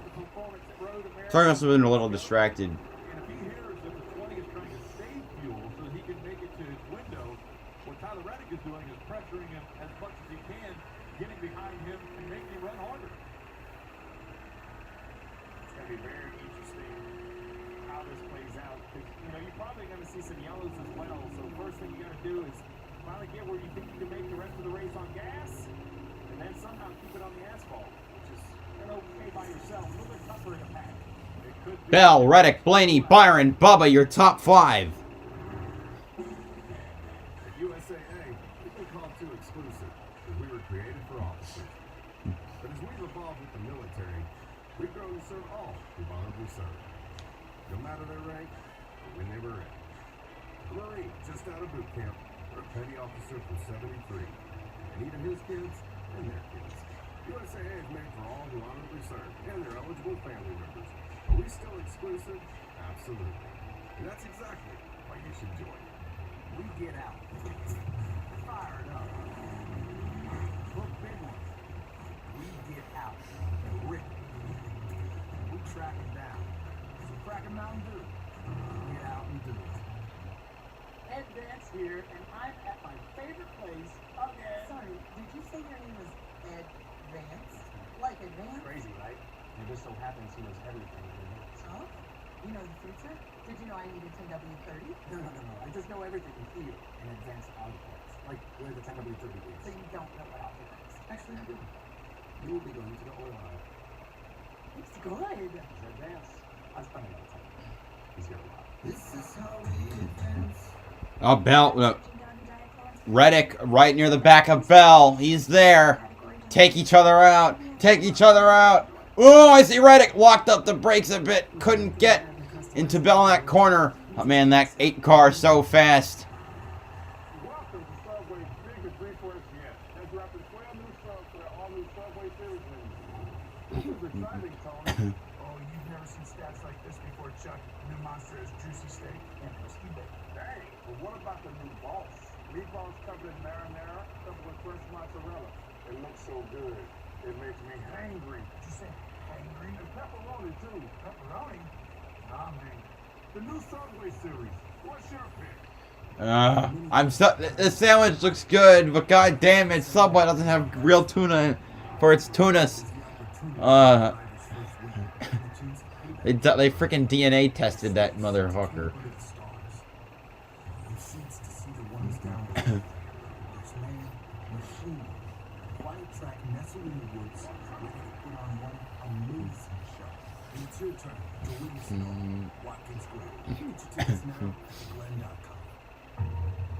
Man, those two, Reddick and a Bell, they are so far ahead of everyone.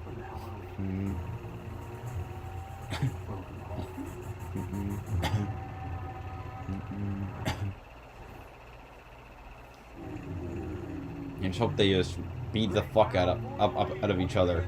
Man, these two have been going at it for like the last lap. We still got 33 to go.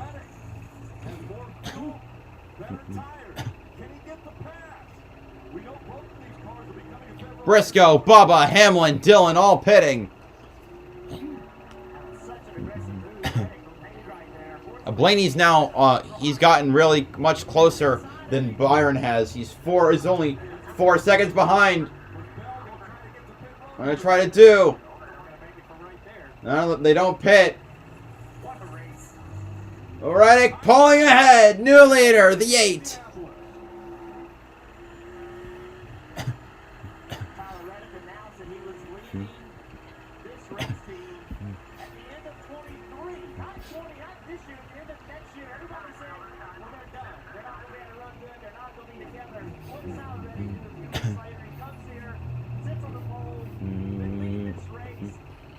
Reddick, the new road course king. Oh, Kvyat is still on the track. I didn't even realize. He's 16 laps down.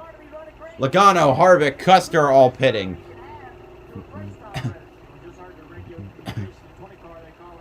Christopher Bell to pit road this next time by. And I don't think he'll be alone. We've seen a few cars come to pit road, 7 in total. What does that mean? If you stay on the racetrack and the caution comes out, those 7 will cycle in front of you. That's the Tyler Reddick concern. He now has the lead. You just can't run as long as you want.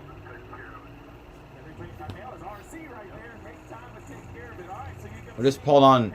Is that Hesemans? top of the screen, we know the 20 is coming. We'll see if the 8 decides to come or if he wants to run an extra lap. It all really comes down to risk. The bottom of your screen, the right-hand side is the racetrack. If they run long into that corner, the straighter section, that's pit road as well. That's where we're going to see this 20. Hit him, hit him, hit him. Here he comes. That's got to be the question. I would come. Reddick pits. Bell pits. Blaney does not. Byron pits. Let's see how good they do on their pit stop. This is going to be really interesting to see how much time Bell loses, needing almost 20 gallons of gas, Parker. Right, Steven, you guys heard the call. It was right when he crossed the start-finish line to start this lap. Hit this lap. This was a scheduled stop, but as far as he turns his lap 13 on the center tires and fuel for Christian Bell. Once the left side right off the side there, it's going to be 4 bigger tires. And he's feeling a full of fuel here for Christian Bell. We'll see how that slows down. They stop also the monitor screen. You see William Byron on pit road. This should be a shorter stop than the 20 because he's last on pit road. Lap 33 for time for Martin. And just like William Byron, as Steve mentioned, this should be a shorter stop for Tyler Reddick as well, who is on an absolute mission today. Car so good for him. You heard the voice of Richard Childers. He's reminded him, take it easy a couple of times, but he built a 6-second gap over Ryan Blaney. He ain't off pit road. We'll see where he cycles out once everybody else pits. And looks, you know, Carl Lane in front turns into 6. Corey LaJoy, Cody Ware also pitted. Back to speed quicker. So good job by the 20 waiting on fuel, but now you see the penalty it takes. Yeah, we saw Tyler Reddick didn't have to take nearly as much fuel as what we had to see Christopher Bell take. And that's new to this car. When we had 5 lug nuts, you could almost fill the entire tank up by the time you change 4 tires. It took 12 seconds, 11 and a half seconds. But now that these tire changes with the single lug can change tires in 9 seconds, there's just not enough, you know, gravity didn't change, right? The fuel only flows so fast. There you go, in comparison. That's a perfect opportunity. That pit time, that purely fuel. I believe that, you know, the 20 lug nuts I bet are almost the exact same as these. Blaney out front now. McDowell pitting. He was in third for after that. That's the same strategy that we saw out of Tyler Reddick. Allmendinger running second. Oh, Kozlowski. Slow. Kozlowski's stuck on track. Is this going to bring out a caution? And this is going to change everything. Fuel mileage is going to go out the window. Oh, he's... Never mind. He gets it going. Are you for real? What kind of... Spun off a 6.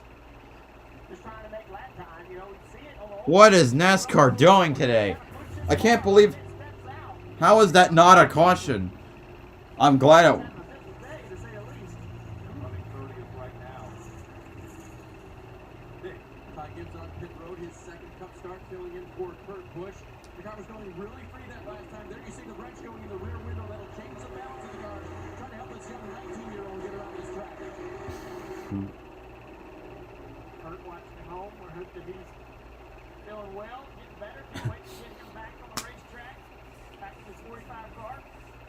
Kurt's such a fierce competitor. Blaney, 40. Okay, let's see. Blaney's 41. So this will be Blaney's final stop. I love that hitch. I mean, he is gassed up on that trying to get his lights on. But the big mistake right here is where pit road speed. Here we go.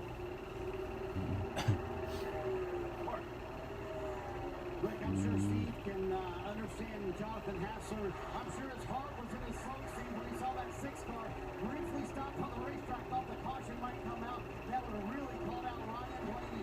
Car has been really good, but somehow they have to make up the 6-second gap that Tyler Reddick killed on that run. Blaney's hand car too free on that, so that's his biggest issue, and it's been his issue all day long. And look at this move by Jonathan Hassler. Fuel only. Steve, you like this call here? No fresh getting your tires. Oh, and he stalls it.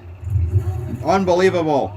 Only a second or so, but you don't know what that would have cost him on the track. All right, fuel only. So he thinks even as quick as tires can be changed. Where's Breddick? So this is Blaney leaving pit road. Tyler Reddick Oh man, that second where he stalled might have cost him the win. Turns right.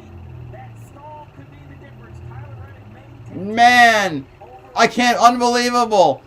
They were on the same strategy now. Blaney's got to catch back up. He pulls out and Reddick, but track position for that 12 of Ryan he pulls out in front of Bell. Christopher Bell. My goodness. Unless Reddick runs out of fuel, which is unlikely. even a choice for the 12 car. That's A+, kind of shaking that magic 8 ball, coming up with a new plan. It's a great call, and you know, Blaney's got to be kicking himself after making that stall on pit road, and he's going to have the steering wheel in his teeth trying to chase down the same car body.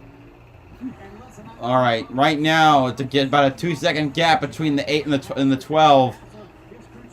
Elliott and Truex pitting.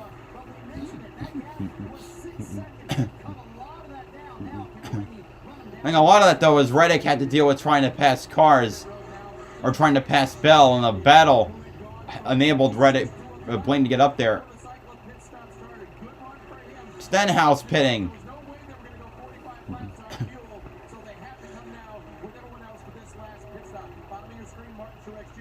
Bubba had a loose wheel. Of course he did.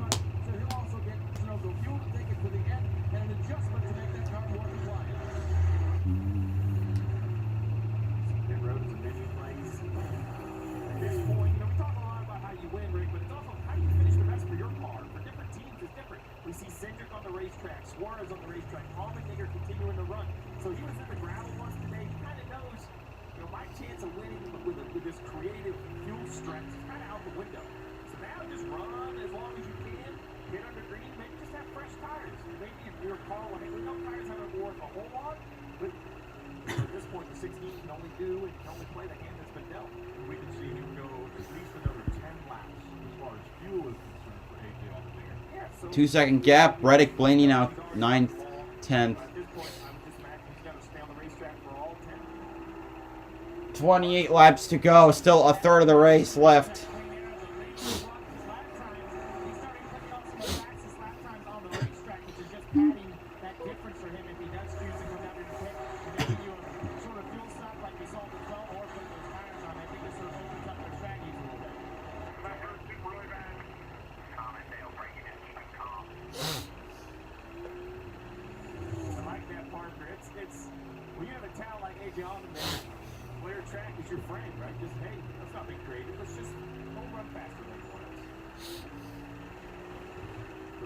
Bilecki pitting.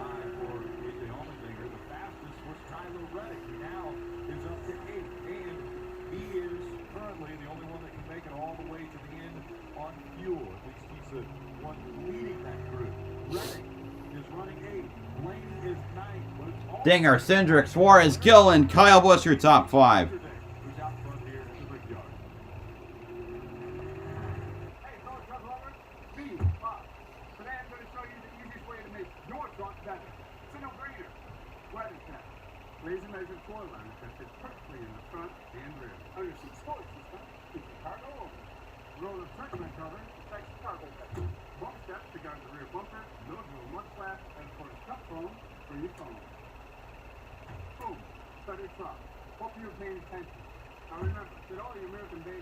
Dinger on pit road.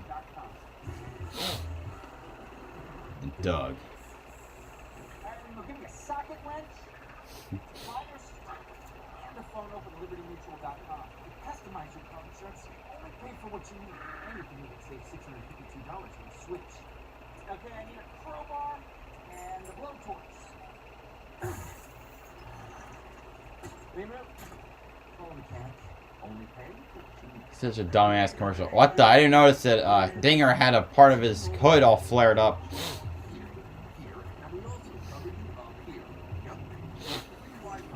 Alright. Todd Gilliland appropriates the lead.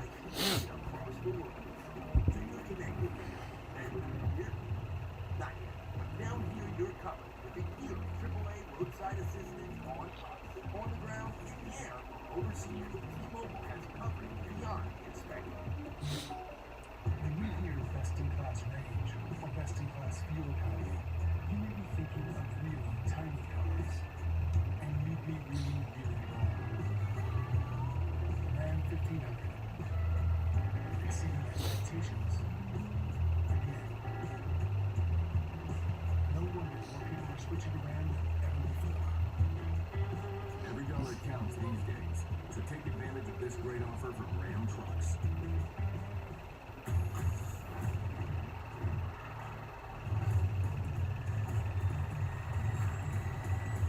They have to take bags to go to the live show after going home. Jimmy Fallon has just seconds to get the perfect one-word clue. Shaving.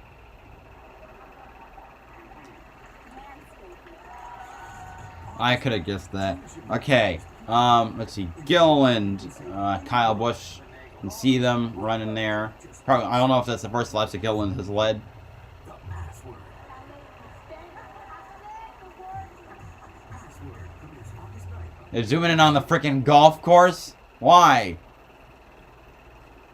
It's taken the PGA Tour's very best just to get to this point. Now, it'll take more. The FedEx Cup playoffs begin August 11th through the 14th with the St. Jude Championship from Memphis. Coverage on Golf Channel, NBC, and Peacock. Aerial coverage brought to you by Geico as we look once again at the Brickyard Golf Course. Brickyard Crossing there. And a couple holes on the inside of this very famous racetrack as we see the 38, that's Todd Gilliland. He is out front. He came to pit road on lap 32. Blaney, Byron. Alright. Reddick, Bell, Blaney, Byron, 5th, 6th, 7th, 8th. Bell passed by Blaney. So, unless a disaster happens, it's probably going to go to Reddick. What a great weekend. That great qualifying effort. Talked about his transition from the Truck Series over to the Cup Series and how to use all the driver data and the SMT to improve his weekends. You know, he's going to end up cycling back after the pit stop, but at some point, you go out there and be the lead.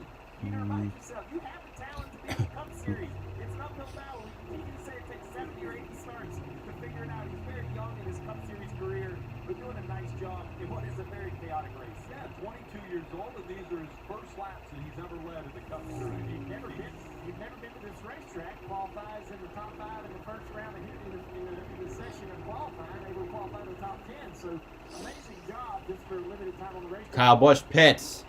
Kyle Busch pits from the corner here, and I agree with what Steve said earlier, considering their best road course finish of the year has been 28 to this point. They've collected some save points today, much better performance from Toyota and Tailgate Racing here today. May not be in top 5, but a nice performance here. And Junior, I'd love to know your thoughts on this. You know, all the contract talk with Kyle Busch, do you get the sense that maybe the ice is melting here and they'll get a contract done soon with Kyle and Tailgate Racing? What are your thoughts? I just pay attention to the way Kyle does his interviews. And if he's frustrated and he's giving you know, negative remarks in his interviews, it means to me that things must not be going that well. The way he wants them to do, or he's frustrated about it when you bring it up. Over the last couple of weeks, the conversation has gotten a lot more mild, and there's been some smiles on the face of that driver, the 18 car. I think things are getting a little bit closer, and he's starting to understand Bowman pitting. what he wants and you know, if he's driving the race car, I think that 18 car is the one he wants to drive. I think they're going to come to some terms soon. We saw right now. Pit road this time. All right, pit road this time. I think that's the 38. Right behind him was the 48 of Bowman. On the right-hand side, though, the 15 of Joey Hand. This driver, very well known in the sports car world. He's won at Le Mans. He's come over and committed to run all the road courses in this car for Rick Ware Racing. I love that strategy of continuing to give him laps. You just talked about it, Junior, how little bit of time you get on the racetrack before the race.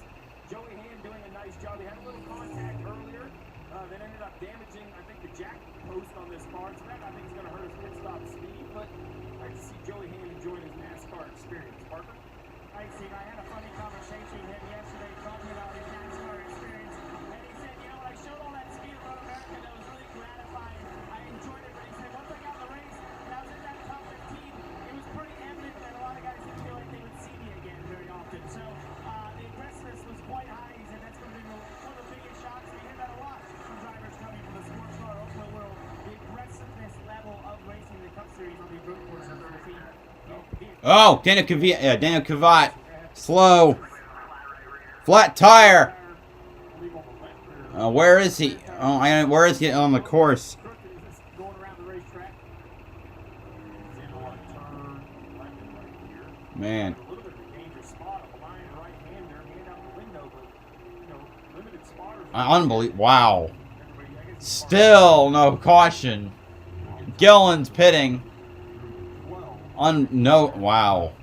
No flat tires, and there's just a driveline issue. Right. Oh, Yeah, there's something there. I saw the left rear change directions like it had a toe link broken. You see the damage above the left rear tire like it's made contact with the Well, wall. he makes it on the pit road, unbelievably. That's where he gets spun. Yeah, there's definitely a good point, Steve. See it left rear moving around a little bit. He's on pit road now. So he's one of these drivers like Joey Andrew. Comes into this series and has to go do these restarts and all this crazy stuff that you see in the Cup Series. And you know, those guys when they come in, they think, man, they just don't like me. What they don't realize, they treat everybody like that. Like it's just the nature of the beast and how hard you race here. Joey Hand in this 15 car, though, he has earned the respect of the drivers that he's raced with. He's done a nice Joey job. Hand leads, but now it's the other four cars are going to be competing for the top spots based on fuel. Byron's caught up to Blaney, so we're probably not looking at a repeat winner unless some weird, stupid stuff happens. Oh, Ty Dillon, major wreck, caution is out. I take back everything I said. Oh my God, the front right. Oh my God, the frame of the 42 car. Kyle Larson also involved. The defending champion. Oh my goodness.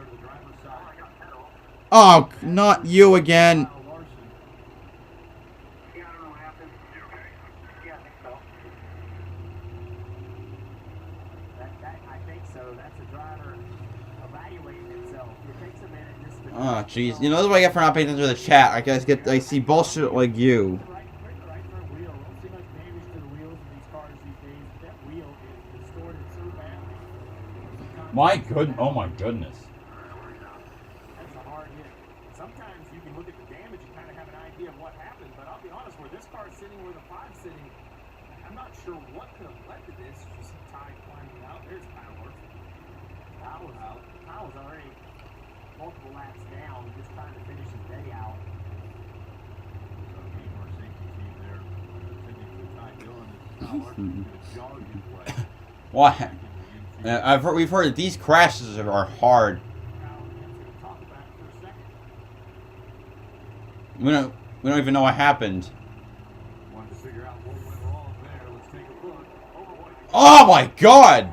Larson went for a gap that really wasn't there. Oh my God! No, he was sliding out of control. Oh my God! So I heard him say, I have a pedal, which, looking back now, maybe... That's oh my God! Holy fuck! And to your point, that is why you went over to talk to Ty Dillon. I'd say we're lucky that wasn't worse than it was. I mean, That was huge. Yeah! Larson's car went flying! I mean, the speeds that they're getting going into turn one, if Kyle Larson didn't have brakes or the brakes weren't working, we're talking he could have been going 150, 160 miles an hour there in contact. What a Ripping almost the right side of pulling off the car. but Larson did. Larson's driving in the corner. He knows he's not going to be able to stop. And just trying to avoid, minimize hitting. And it's just a terrible situation to be in. Let's go listen to what he said. Jesus. This is just before the race.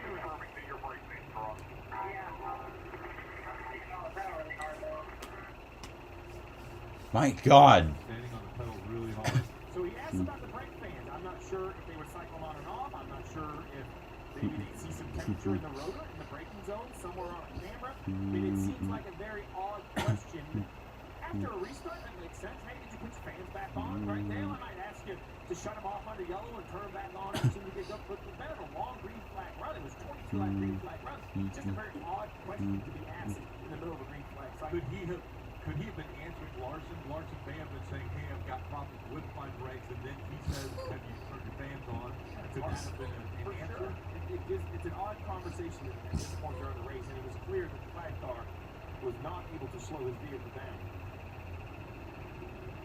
Very violent crash here between the 5 of Kyle Larson and the 42 of Ty Dillon. Both walk away from this one. Matter of fact, Larson jogged over just to check on Ty Dillon.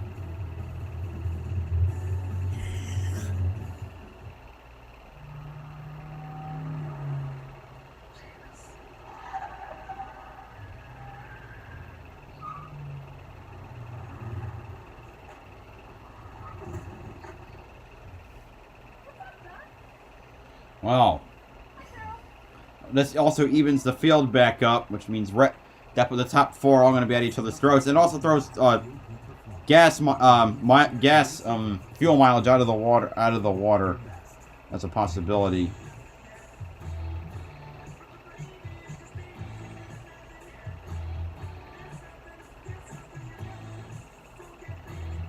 Get a dozen shrimp for only $1 with any steak entree, only at Applebee's. Well, I'm not 100% sold yet. Oh, have you? It's fine. Well, she's not interested. I get it. Not everyone wants to save money. I don't know. Renters and homeowners can bundle and save. For what? A trip to Bora Bora? Bora Boring. Okay, you know what? I'm in. She's all yours. Want some tacos? I'm not really home. Yeah, you're right. Some messy lemon napkins, there's different toppings. Actually, I'm in. Yeah. We get out. Jesus.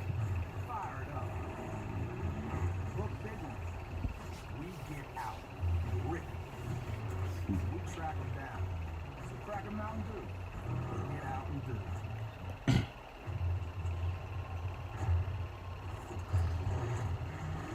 Time to go back to work on getting this. Anyway, while we're under caution, I'm gonna do a NASCAR Thunder recollection. Next one. The last one I did was Steve Park. No, it was Bill Elliott. At Homestead. This one.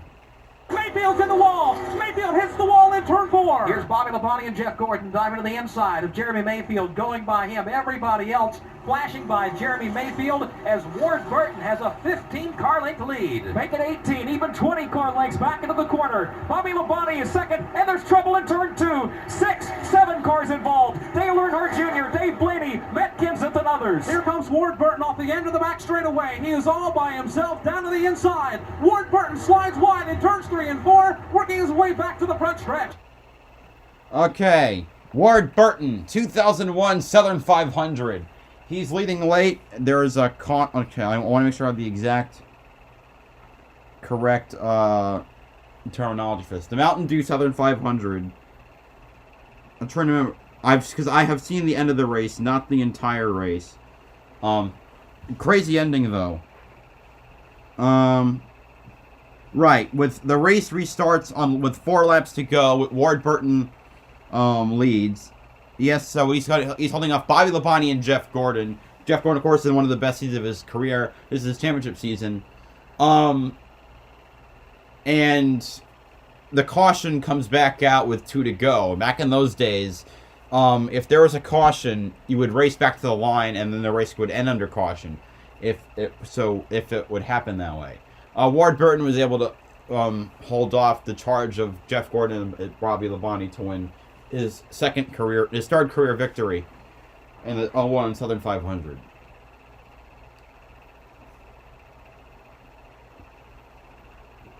We're back. Stop at Ray Hall. Jeff Gordon, Earl Dale Jarrett. Will Powell and Brad Keselowski. Harvick, Gordon, Busch.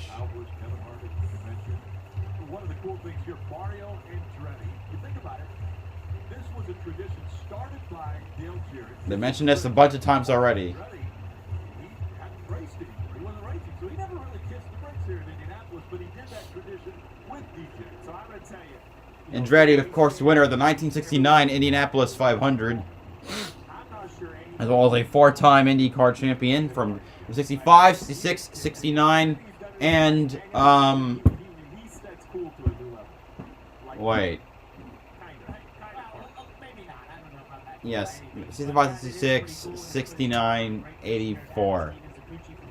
So you use some great strategy to get that track position, get to the lead. What more do you now need to be covered? Well, he's pretty fast, to be honest with you. Can I just say I'm so happy that we have some speed in our car at a road course for once. Bell's such a phenomenal talent. He's so good on the road courses, and we just haven't given anything to race with this year. And finally, we got something to race with, and we're close. But I think if we can get the lead on the restart, we can probably hold him off on equal tires here. But the restarts are tough. We've seen a lot of contact. Oh, hi, NASCAR YouTube. I didn't even see you. You guys discussed where he should position himself on the restart. I'm in fine. I think we're going to have that discussion here. Right. But, Yeah, Dan Weldon's your driver. Okay. Well, also, can you please stop putting your alt accounts on here? It's really annoying. Guys, where do you want to be? And it hurts my channel more than helps it. So just don't come on here with don't come here with 70 alternative accounts. You're not Eggman, and it doesn't help. Look, this is yeah. Well, now you know. Even though I've said it again sometimes, just don't. Please don't do it again. Yeah.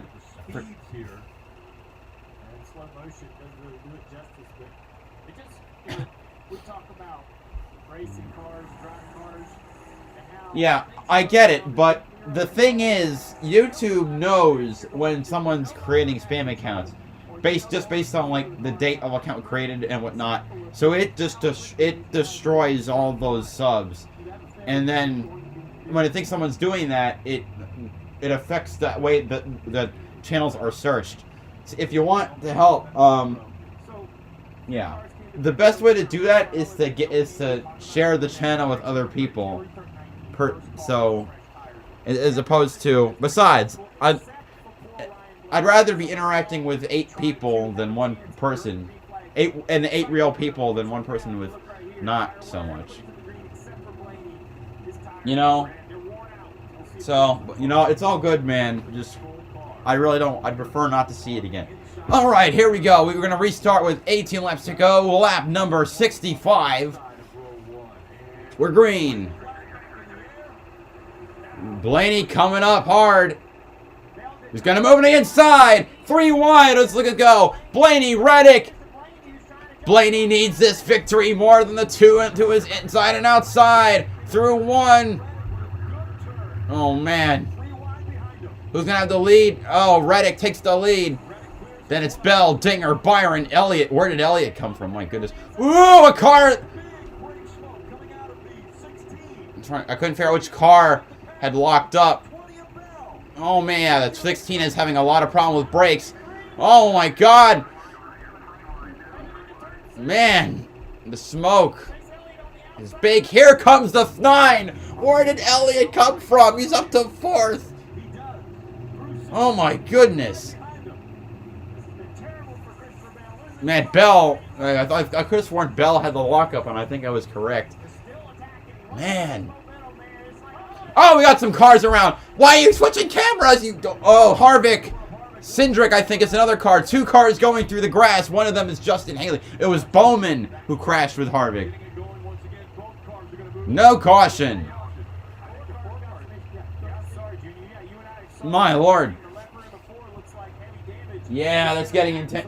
Your favorite driver's Bowman? I think I knew that, actually. Yeah, he's on your profile picture. Man, what a wreck. Blaney's half a second behind Tyler Reddick. This is the driver who came in as the first driver out of the playoffs. We thought he was going to take the win, but 4 points lost today. All right, running raw. Your top 10: Reddick, Blaney, Dinger, Elliott, Byron, McDowell. Here comes Elliott on the inside of the 16. Oh man, yeah. Some of the drivers had to go through. I can see Joe, for example. The 9 and the 16 are duking it out for that 3rd spot. The 2 of the best road course drivers in the series. Also behind the top 5 is McDowell, Bell, Chastain, Truex, and Suarez.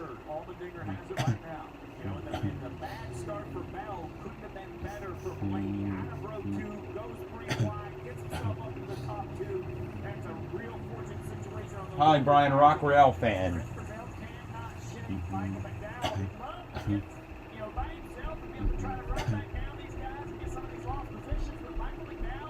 Oh, here comes the 9 through the inside. This is an inside turn they're coming up on.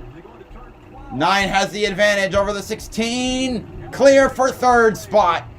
And behind the 16 is the other good, is another one of the Hendrick drivers, William Byron, another good road course racer.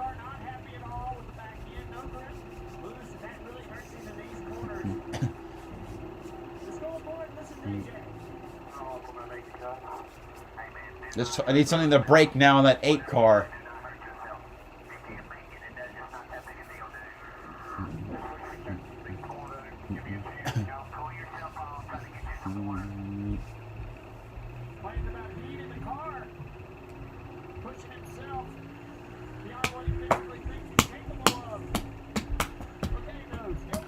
The gap between Reddick and Blaine now a second. Worked hard yesterday. Everybody's been double. Worked hard yesterday. A little bit hotter, a little bit more comfortable today. Like Blaney, I think we probably need another caution to be able to catch up back to Reddick.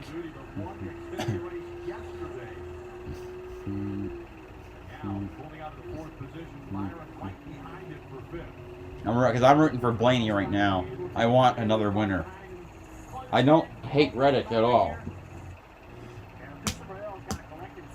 Harvick and Bowman on pit road, by the way.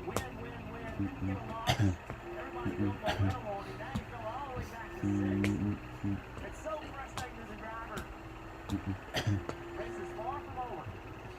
16 laps is 20% of the race. Anything can happen.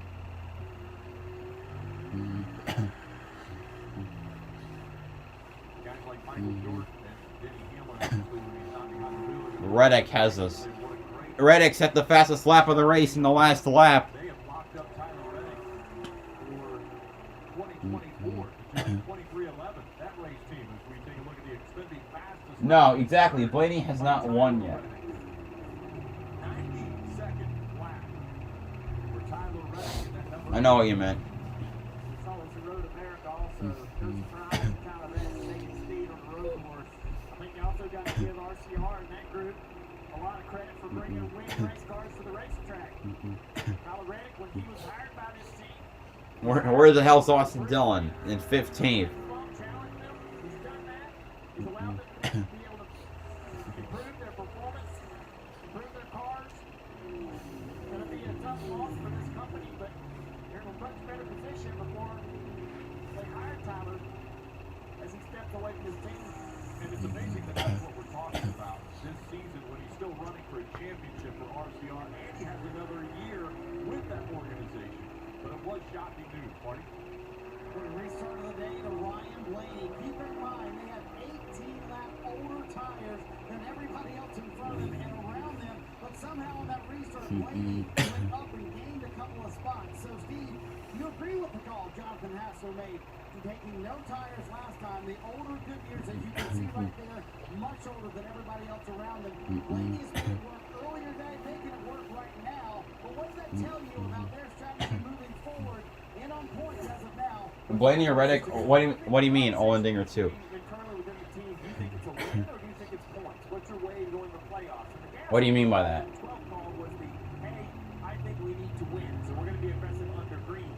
I thought this was going to work out worse on this restart than it did. Blaney's doing an amazing job because points-wise, if you're only racing the 19, I think you take 4 tires under green. So, you know, I like the call.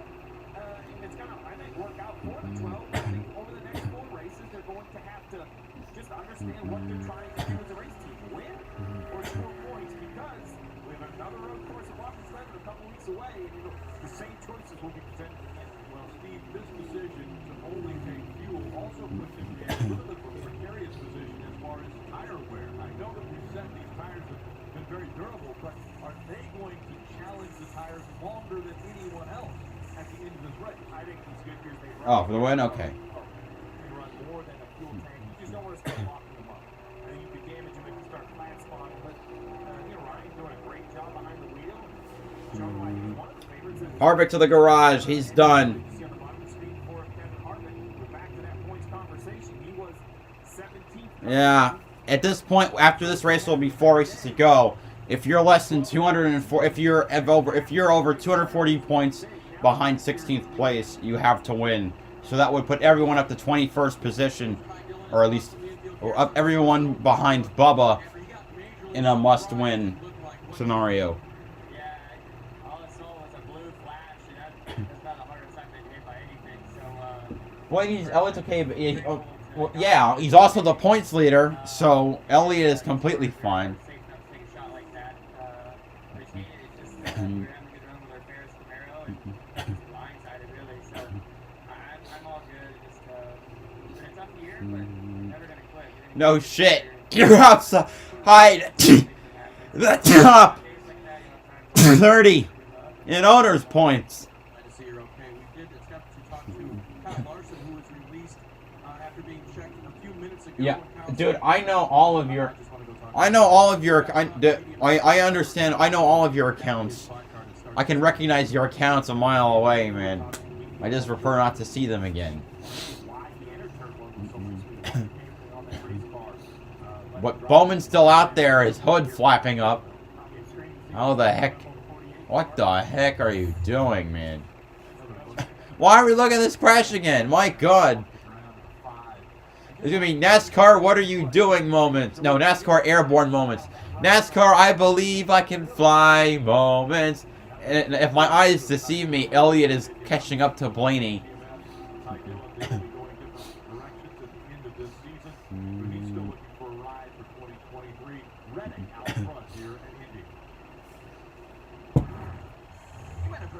No, I'm not gonna unhide the accounts. I don't want to be spam. I don't want spam. Making you happy. We believe buying a car should be something that gets you hyped up. That you should be empowered to shop when you want, where you want, wearing whatever you want. And that your new car ought to come with new product ideas and zero surprises. So we promise that we'll treat you right. We put you in control. And all of us will stop at nothing to drive you happy. We'll drive you happy at Carvana. Welcome to Subway's biggest request yet. What? Why? Wait. This is exciting, Tony. No, man. I'm not gonna. I can't unhide the account anymore. Cause. Hey, but what about the new ball? Yeah. Oh, a spin or it's Custer. No, Custer's blown an engine. Of course he has. Or no, or something. He spun. He did not blow an engine. He spun.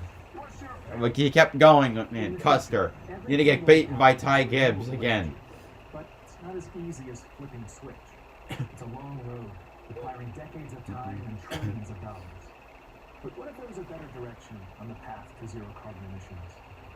An energy source that's available right now. I'll figure it out. See what I can do. And environmentally friendly. There is. Oh! What are you doing? Custer goes around again. Never mind. No, sorry, it's a replay. He tried to get into it with Stenhouse. What a moron. Yes, I have a Nintendo Switch. Right now I'm playing Catriel and the Leighton and the Millionaire's Conspiracy. It came out a few years ago when I finally played it for the first time. Great game. Is Elliott really gonna go 1-2, 1-2, 1-2? Oh my! I wouldn't have picked Reddick to win, but my goodness. I mean, at this rate, he's not going to win any road courses this year. It's a race for the playoffs. The drama, the excitement, the characters. Next up, Michigan. Michigan's next week. A good old 2 mile. It'll be the only 2 mile track by the end of 2024. But a fast, wide track, great for racing. Only 2 tracks I don't like: Texas and Richmond. Everything else is great.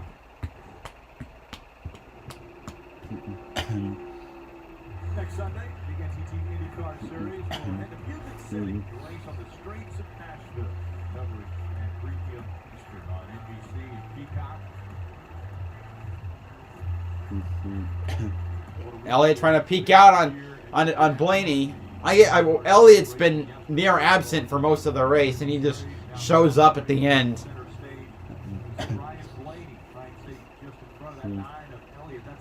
Elliott also going to try and pad out his points lead.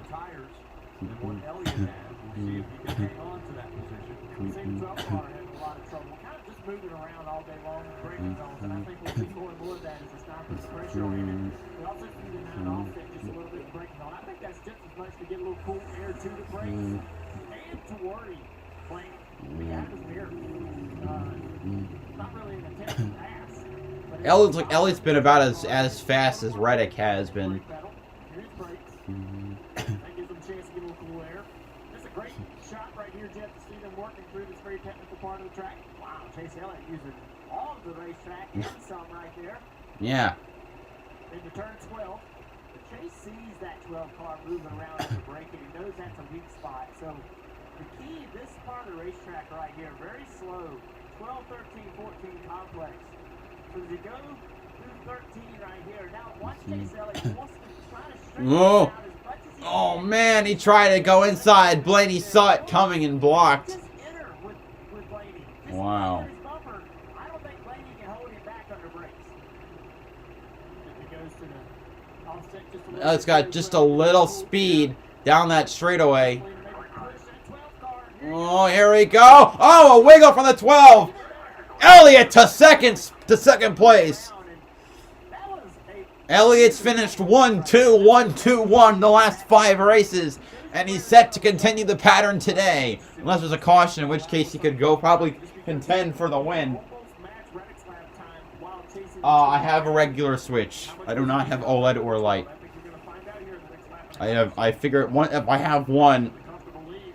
like I have multiple DSs because at least the 3DS had one better functionality with the 3. I mean, there are very few instances where I would take an updated console.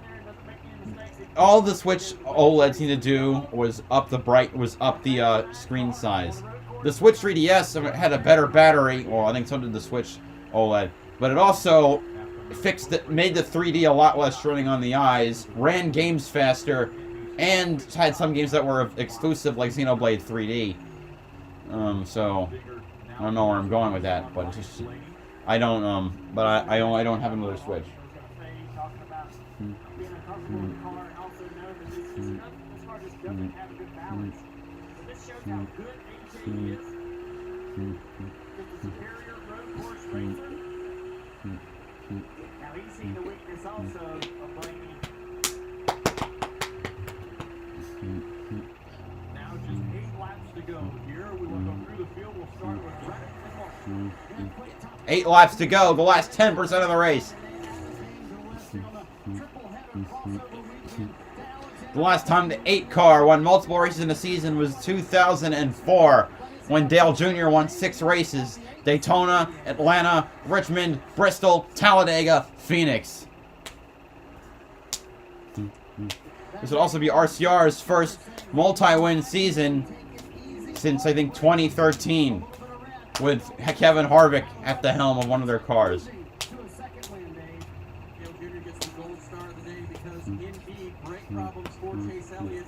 Most of the day they were not to his liking, so yes, ducking out to cool them just a little bit before he made that aggressive pass. I'm going to jump into a Discord VC. Number 7 of his 17 career wins have come on tracks like this, Marty. Ryan Blaney trying to hold on those 18-lap older tires and those around him. But the bigger picture for Ryan Blaney, which Jonathan Hassler has reminded him several times, keep that in mind. Kevin Harvick's had problems today. Eric Almirola had problems. So in the point picture, Ryan Blaney has gained 39 points as I sit right now. So he would have a fairly comfortable lead, Dave, actually Parker, heading into these final 4 races of the regular season. And Marty Lagarde is trying to pass it there to 16 and AJ Allmendinger told me before the race today it was feeling eerily similar to yesterday or last year when he won this race. He said we weren't great in practice or qualifying.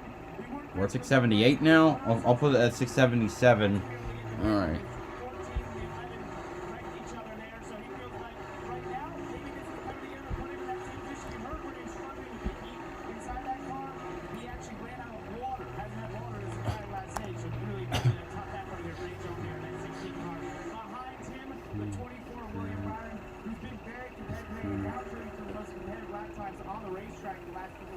He was the fastest car on the track as he caught the 16 and the 12 as they all tried to work by the 12 of Ryan Blaney. He has serious speed here as a second buddy.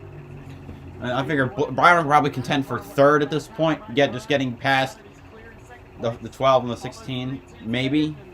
Of course, Blaney's been running so well. Yeah. I do know that he was penalized for the cursing in a championship run. Where they run 3 a week. And outside the track house, there's been no consistency in any team except for this NASCAR. Yeah, it's coming on the right time of year, right? The dog days of summer, that's when the championship. I mean, Hendrick used to be horrendous in the summer.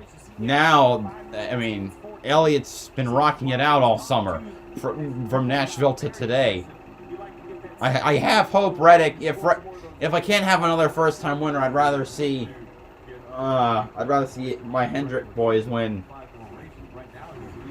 Got the Jeff Gordon shirt because he is my favorite driver of all time. and he won the most times at Indianapolis out of anyone, really. Because no one in IndyCar has ever won 4 Indy 500s. Still 3.5 seconds behind Tyler Reddick, so he has not closed in at all. No. Just under 6. Oh! Tire! Bell! Bell has blown a tire! Caution is out! Oh my goodness, we're gonna go down. It's gonna get down! It's gonna get down! Obviously, the tires flat. Is it fender's missing? Flat spotted? Below a tire? Did he have contact? Oh man. Let's take a look and see what happened to the 20. There's the fender on the racetrack. That's an issue. So right here, this is from 11 to 12. Heavy braking. Jeff, you talk about how awkward the braking is. Oh man, blew this. Oh, misses the corner. Yeah. And then, Oh my god. oh yeah. The whole piece of the car just flew off. Spotted the tire into turn 12. We keep talking about it. Kept waiting for it to happen. Oh man, are we really gonna set up for Elliott victory number 8 on a road course? Man. Well, so first it's decision time. I am comfortable with saying I expect the lead to stay on the racetrack. Tires have not been huge. Well, that's a good question, right? How long can Blaney's tires last then? Because, the truth is I don't know. Briscoe in 16th perhaps, or Hamlin in 15th. Do they say, hey, to improve I have to have tires. You want to be on offense or defense here? I would get probably, if I couldn't start in the top 13, 14, I would probably look at these tires. But we'll see if everybody agrees with me when we come back after break. 28 cars on the lead lap, 6 to go. Pitch open for 5 to go. This is unbelievable.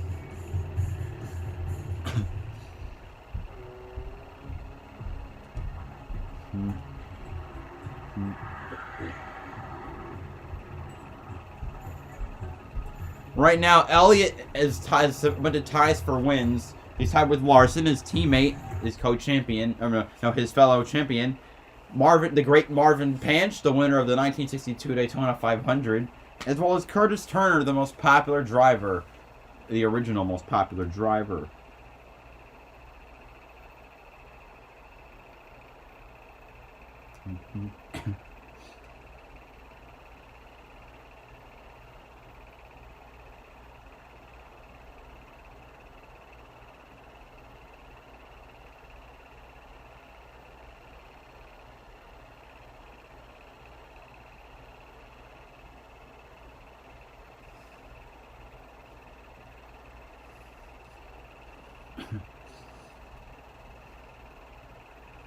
And my friend's saying that Bell is lucky to have won.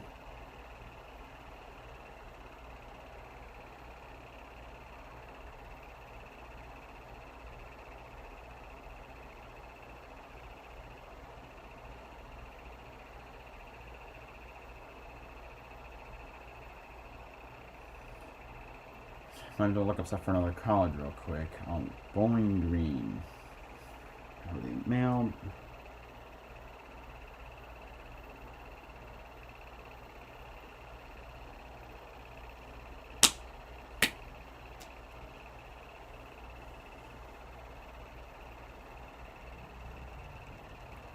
Well, this is a crazy race. I think people are going to love it just for how crazy it's been.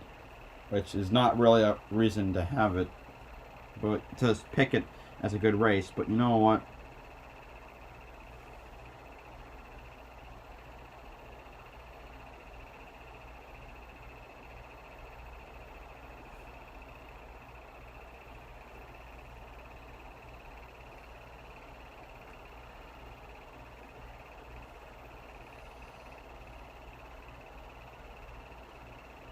We're back.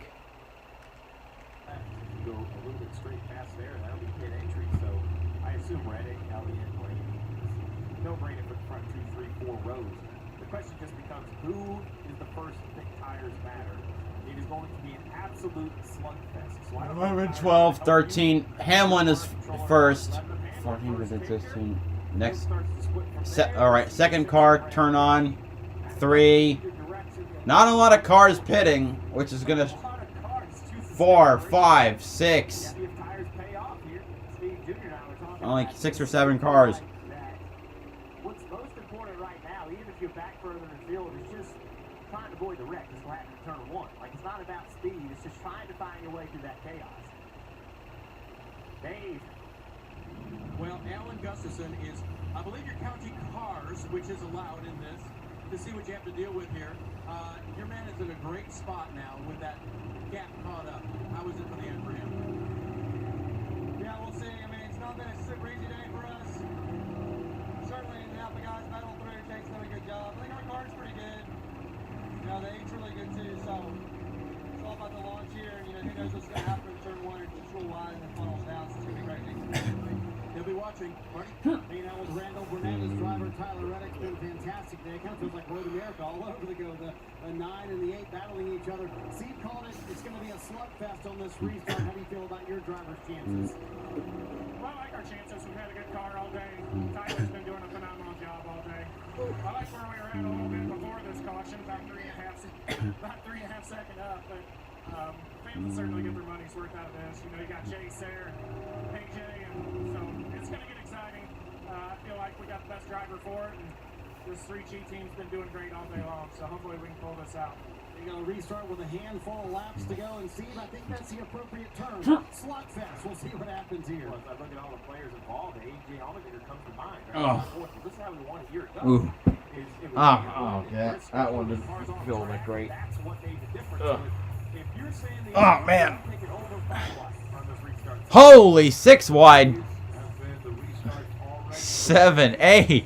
7, 8 wide here as they enter turn number 1. It's insane, man. It's been calamity corner. Driver off course, driver missing a turn. Saw a big hit by Larson into Ty Dillon. But just trying to funnel 7, 8 cars wide down to maybe 3 to make it through there. And they want the trophy makers right in front of them on the loop. So imagine the intensity you get ready. 29 cars on the lead lap. I mean, this is from a driver's standpoint, being in the middle of this mess. All you can do is drive in there and just be on offense. We're going to restart with 3 to go, it looks like. The front, whole different deal. We saw how important it is. We saw earlier Christopher Bell did not get the launching leads. Chase Elliott right now has got to find a way to enter at least side by side into turn 1 with Reddick. I don't think anybody outside of maybe the guys in the front row get through this first turn out some sort of contact. Kind of expect it to be ready. Okay, we're going to have 3 laps to go. Oh, man, this could be crazy. Reddick going for his 2nd win. Elliott for his 18th. Underneath you into turn 1. Another thing that could come into play. This might not be the last caution. 3 laps to go. And we know everyone's been fighting for Oh, boy. up to this point, but now, with just 3 more Here we go. Going to the gears. We're green. Here comes the 9. Eking ahead. Elliott. Here comes Blaney trying to drive on the inside. It looks like Reddick might have a better run through the corner. He was. Reddick clears the... Oh, the lights are around. No. Then he tags his teammate. Are you? Oh, Briscoe's through the grass. Kyle Busch is in the grass. No. Allmendinger to 2nd. Blaney to 3rd. Are you for real? And Eric Jones spins. And Truex locks it up. And Dillon spins. Oh, my Lord. Front tire. Can he get out of that gravel? If Dillon doesn't get it fired back up and going, We're going to have another caution. There, guys. Hasn't moved yet. that's going to be another caution. Dillon stuck in the gravel. He's stuck. This is going to have to be a yellow. NASCAR's going to give him as much time as possible. But at some point, the cars are going to go speed. Caution's out. We're going to overtime. Fuck. Fuck. Fuck. Fuck. God. I thought you were putting it lightly when you said that. I mean, it was just, I'm going to have to watch this a few more times, Rick, to see exactly what happened. Watch the 22. Yeah. Man, that All the way sucks. at the bottom, that just forces every- Dang. And he tagged his teammate. Chase and, 44, that was ahead of all that. Like, unbelievable. Those guys, Chase gets- yeah, 12 gets into Chase a little bit. Of course. Look at the carnage. Bubba cut straight to the grass. Well, he was forced to the grass. Oh, gosh. Like, 8 cars had a problem. Unbelievable. This is... I hate... Dillon bringing out the caution as he's high-centered in the gravel. level. So if we look at the 2 leaders, the 8 and the 9, right here, the 12 gets in, the 24 hits the 12. I didn't need that. Why? You know what? I would have been rather content. And then he catches the 24. Allmendinger comes through shot 3. Yeah, let's focus on the front for this one. We'll go to the middle later. Yeah, 24. God, A little bit of contact with the 9. why? Oh, maybe the whole field will just crash in the next one, and then Allmendinger could become the 15th winner, or Blaney. But Allmendinger winning here would make open opportunities to maybe get to 16. Like a quarter of the field spun. There's just too much to go.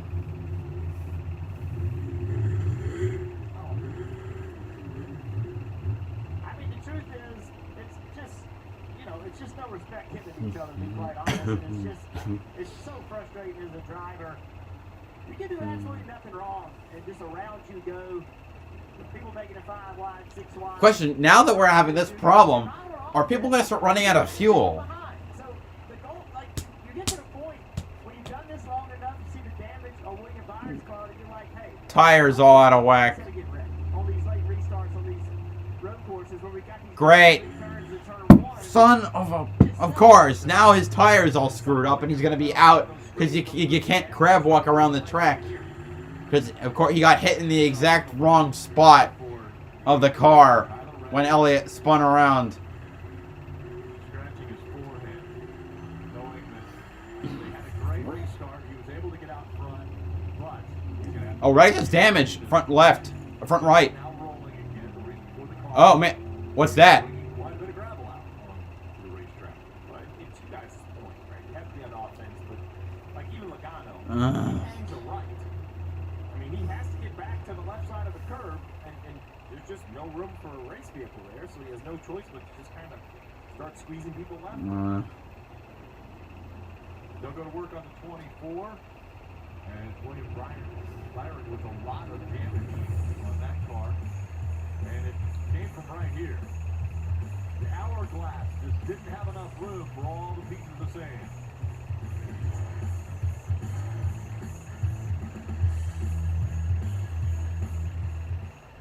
Research shows that people remember ads with young people having a good time. So to help you remember, the Liberty Mutual customized. But why does this always happen to William Byron? Something really screwy happens.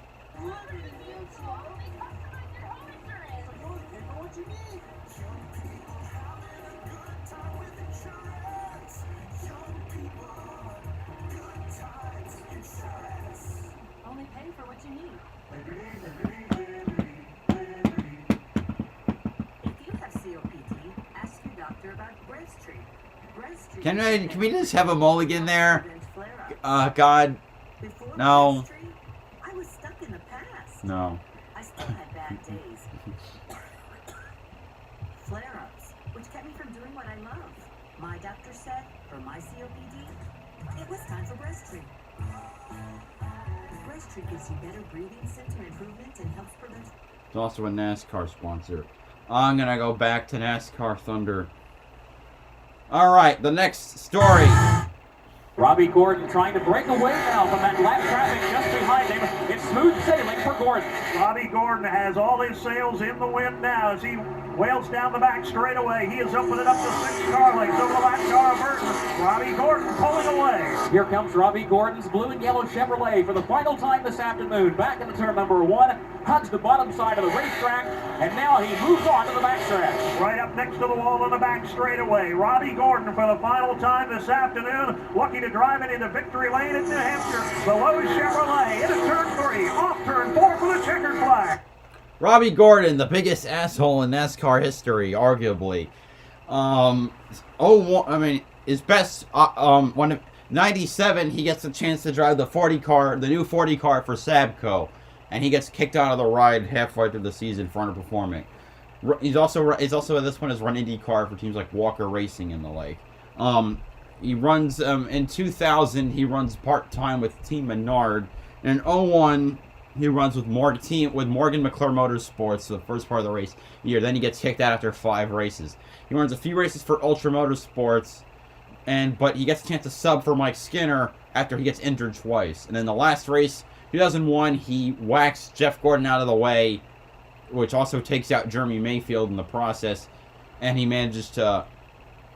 No, Mayfield, he knocked out Mike Wallace in the process. And he ends up getting the win.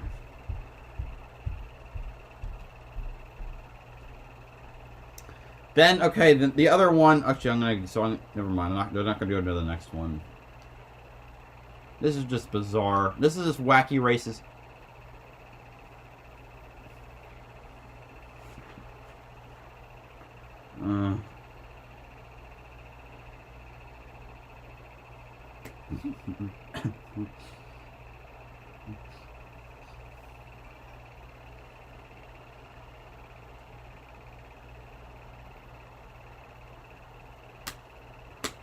(31 to 33 laps). The field window can be extended with caution.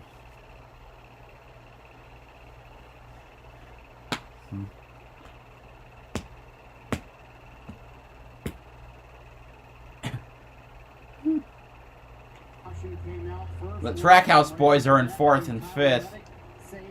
So, talking to the team, they feel like they're good for 1 overtime finish. They're good for 2 overtime finishes. It's close, so 3 might be very difficult. And I only bring that up, Steve. You know, you sat on the top of the box here before. Remember that Casey Kane race a few years ago? I think it ended in dark. I don't know how many overtime finishes there were. 2, I'm pretty sure. The chaos we've seen on these restarts, that is certainly on Randall Burnett's mind right now. Well, absolutely. You see the laps since last pit. You know, Buck Wallace down there in 10th has a couple extra laps over Reddick. Joe Logano has an extra lap. He's on 32. Then you start to see some guys that have entered the picture who have pretty recently. Stenhouse, Custer, Bell. So, yeah, it's there's no doubt someone's going to get spun around. The question is, do they end up in the gravel or not? I think that's really the only question mark. Steve, have we seen it before? Yes, we have seen this before. Well, Byron's out probably 30 and 31st. Elliott's in 26th.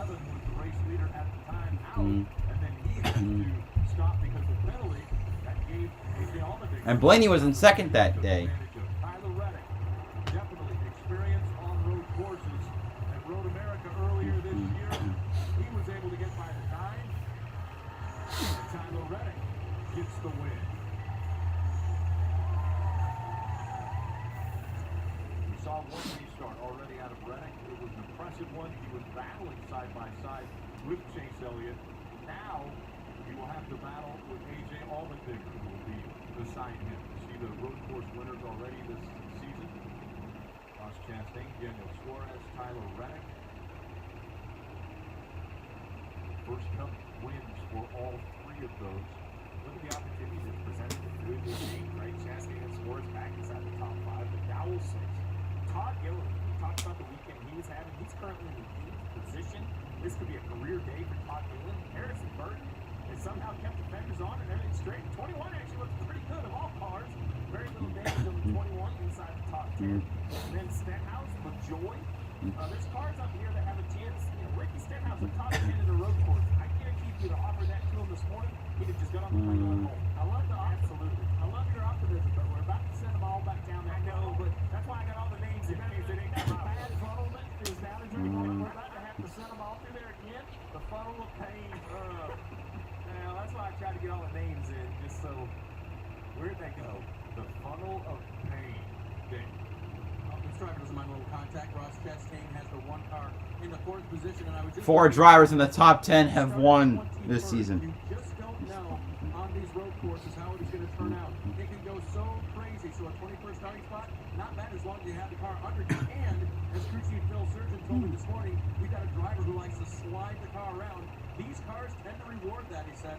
I think Ross is going to have a good day. He is so far, Marty. Dave, we told the story about how Tyler Reddick is leading Richard Childress Racing to go to 2311 Racing in 18 months. Yes, 2311. He'll drive for them in 2024. But you have to give credit to Randall Burnett, Steve, because they said there was a couple weeks of anger, no doubt about it. Everybody was kind of mad that Tyler decided to make the move and announce it before the playoffs started. But he gathered his guys together, and he realized when he's looking at everybody in the room, he said, everybody here is a veteran crew member. You've been through all this. A lot of you were here when Kevin Harvick left Richard Childress Racing. When Clint Boyer left Richard Childress Racing.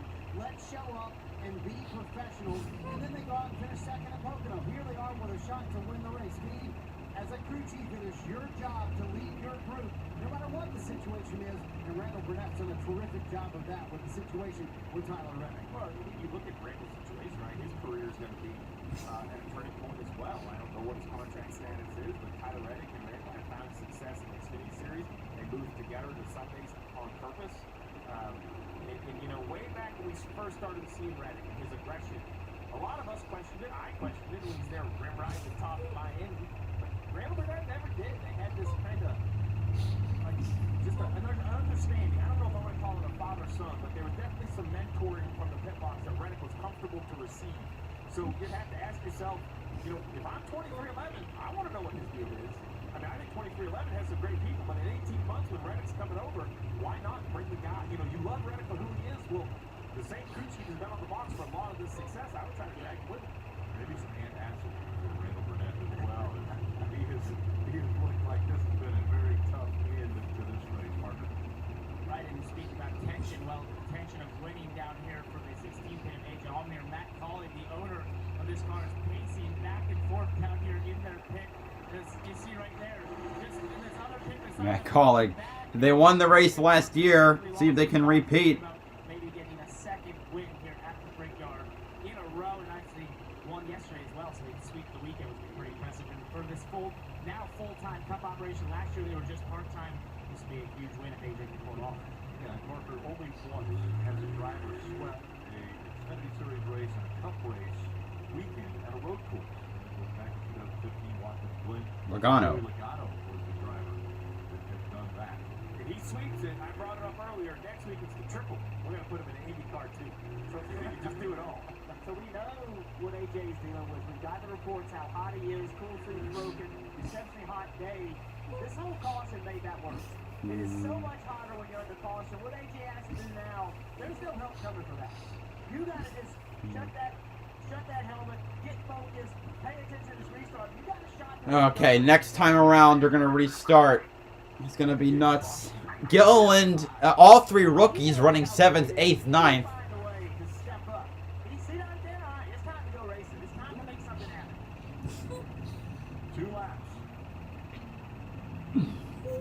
Two more times around, and this will be overtime. Overtime presented by Credit One Bank. Reddick's going to want to get a better restart than he did the previous. He about ran into the back of the gate right there. Trying to get his tires cleaned off and warmed up. Now they're side by side. Here we go. Are y'all ready for this? Overtime, green, white, checkered, number 1. Oh, Blaney trying to dart out. Yeah, holy, here comes Brit. No, is that McDowell? Oh! 1 car evacuated. 2 cars evacuated. A big stack up. Blaney's around. Austin Cindric to 2nd. Oh, jeez. No. Oh, my Lord. Chastain. Where'd Chastain and Reddick? Oh, my gosh. Chastain in the lead. Where did he come from? Holy crap. And Cindric is in 2nd. Harrison Burton in 3rd. Holy crap. Those 2 are duking it out like freaking Cale Yarborough and Donnie Allison. That, I have no idea what I just saw. Chastain takes the lead. Here comes Reddick on the outside to the next turn. Cindric catching up rapidly. Bubba Wallace to 4th position. Here comes the 2. Oh my Lord. Where did this come from? Man. Oh. Oh, okay, that's what happened. Chastain. So, wait. So Chastain took the access route? Reddick makes the pass back. Cindric coming up. Oh, Harrison Burton 4th, Gillen 5th. Here we go. Last lap. White flag is out. Time to end it at Indy. Who's gonna win? Oh my God.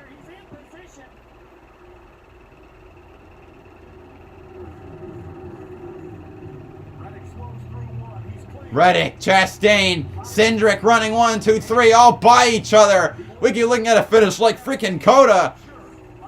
Can Reddick hold up off the charge from the for Trackhouse and the road course ace at Penske?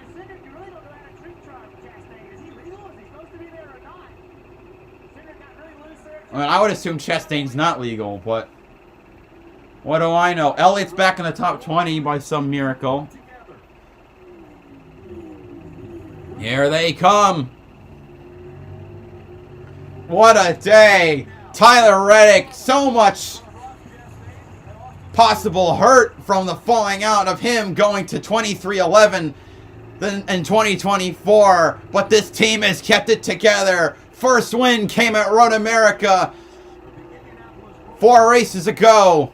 4 races ago. Now, through turns 12, 13, and 14, the 26-year-old from Corning, California will bring home RCR's first multi-win season since 2013. Off of 14, Tyler Reddick for career win number 2 will win the Verizon 200 at the Brickyard. Chastain second, and the 3 rookies, Cindric, Burton, Gilliland, each get a top 5.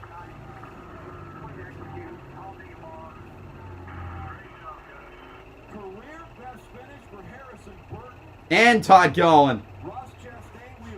Bubba Wallace. Bubba, Logano, Dinger, McDowell, Custer, your top 10. Wow. Okay, Chastain will be penalized, so Chris Buescher will get the finals. And as Marty was mentioning, the team grouping together and talking about what they needed to do for the rest of this season as well as 2023. Well, the first thing they're going to do is celebrate. That was a tense moment when he was behind the 1 car and he had the 2 cars, Cindric right behind him. To keep it together, not making him... Unbelievable. All 3 rookies finishing 2nd, 3rd, and 4th. Unbelievable. Good for Reddick. You know, I kind of love it if just like last week, the front 2 got penalized and you had to win to the 21.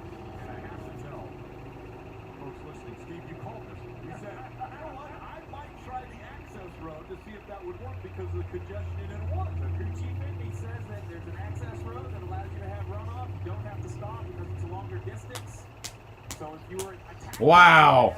And Reddick, 2nd career victory, 121st win for Richard Childress Racing. Reddick, his 2nd consecutive win for road courses. Where did Dinger ends up finishing 8th, right? Or 9th, 7th? It's gotta feel good, man. You gotta wonder, why would he want to leave this team? They feel like they've got their groove. I'm guessing my friend Molten Rage will be happy for a top 10 for Custer.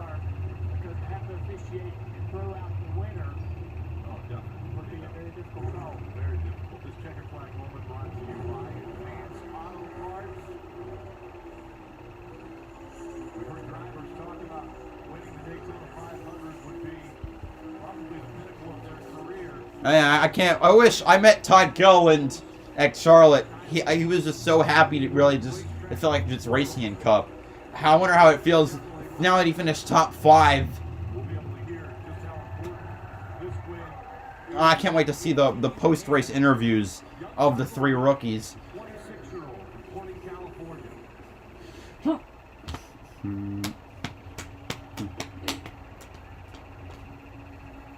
This race was pure insanity.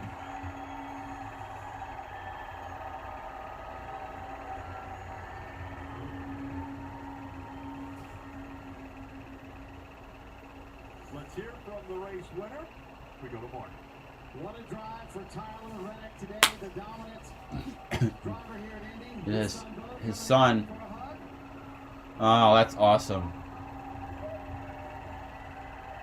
And the crew sprinting up pit road to get to Tyler to celebrate. 2nd win of the year for this race team and a win in Indianapolis.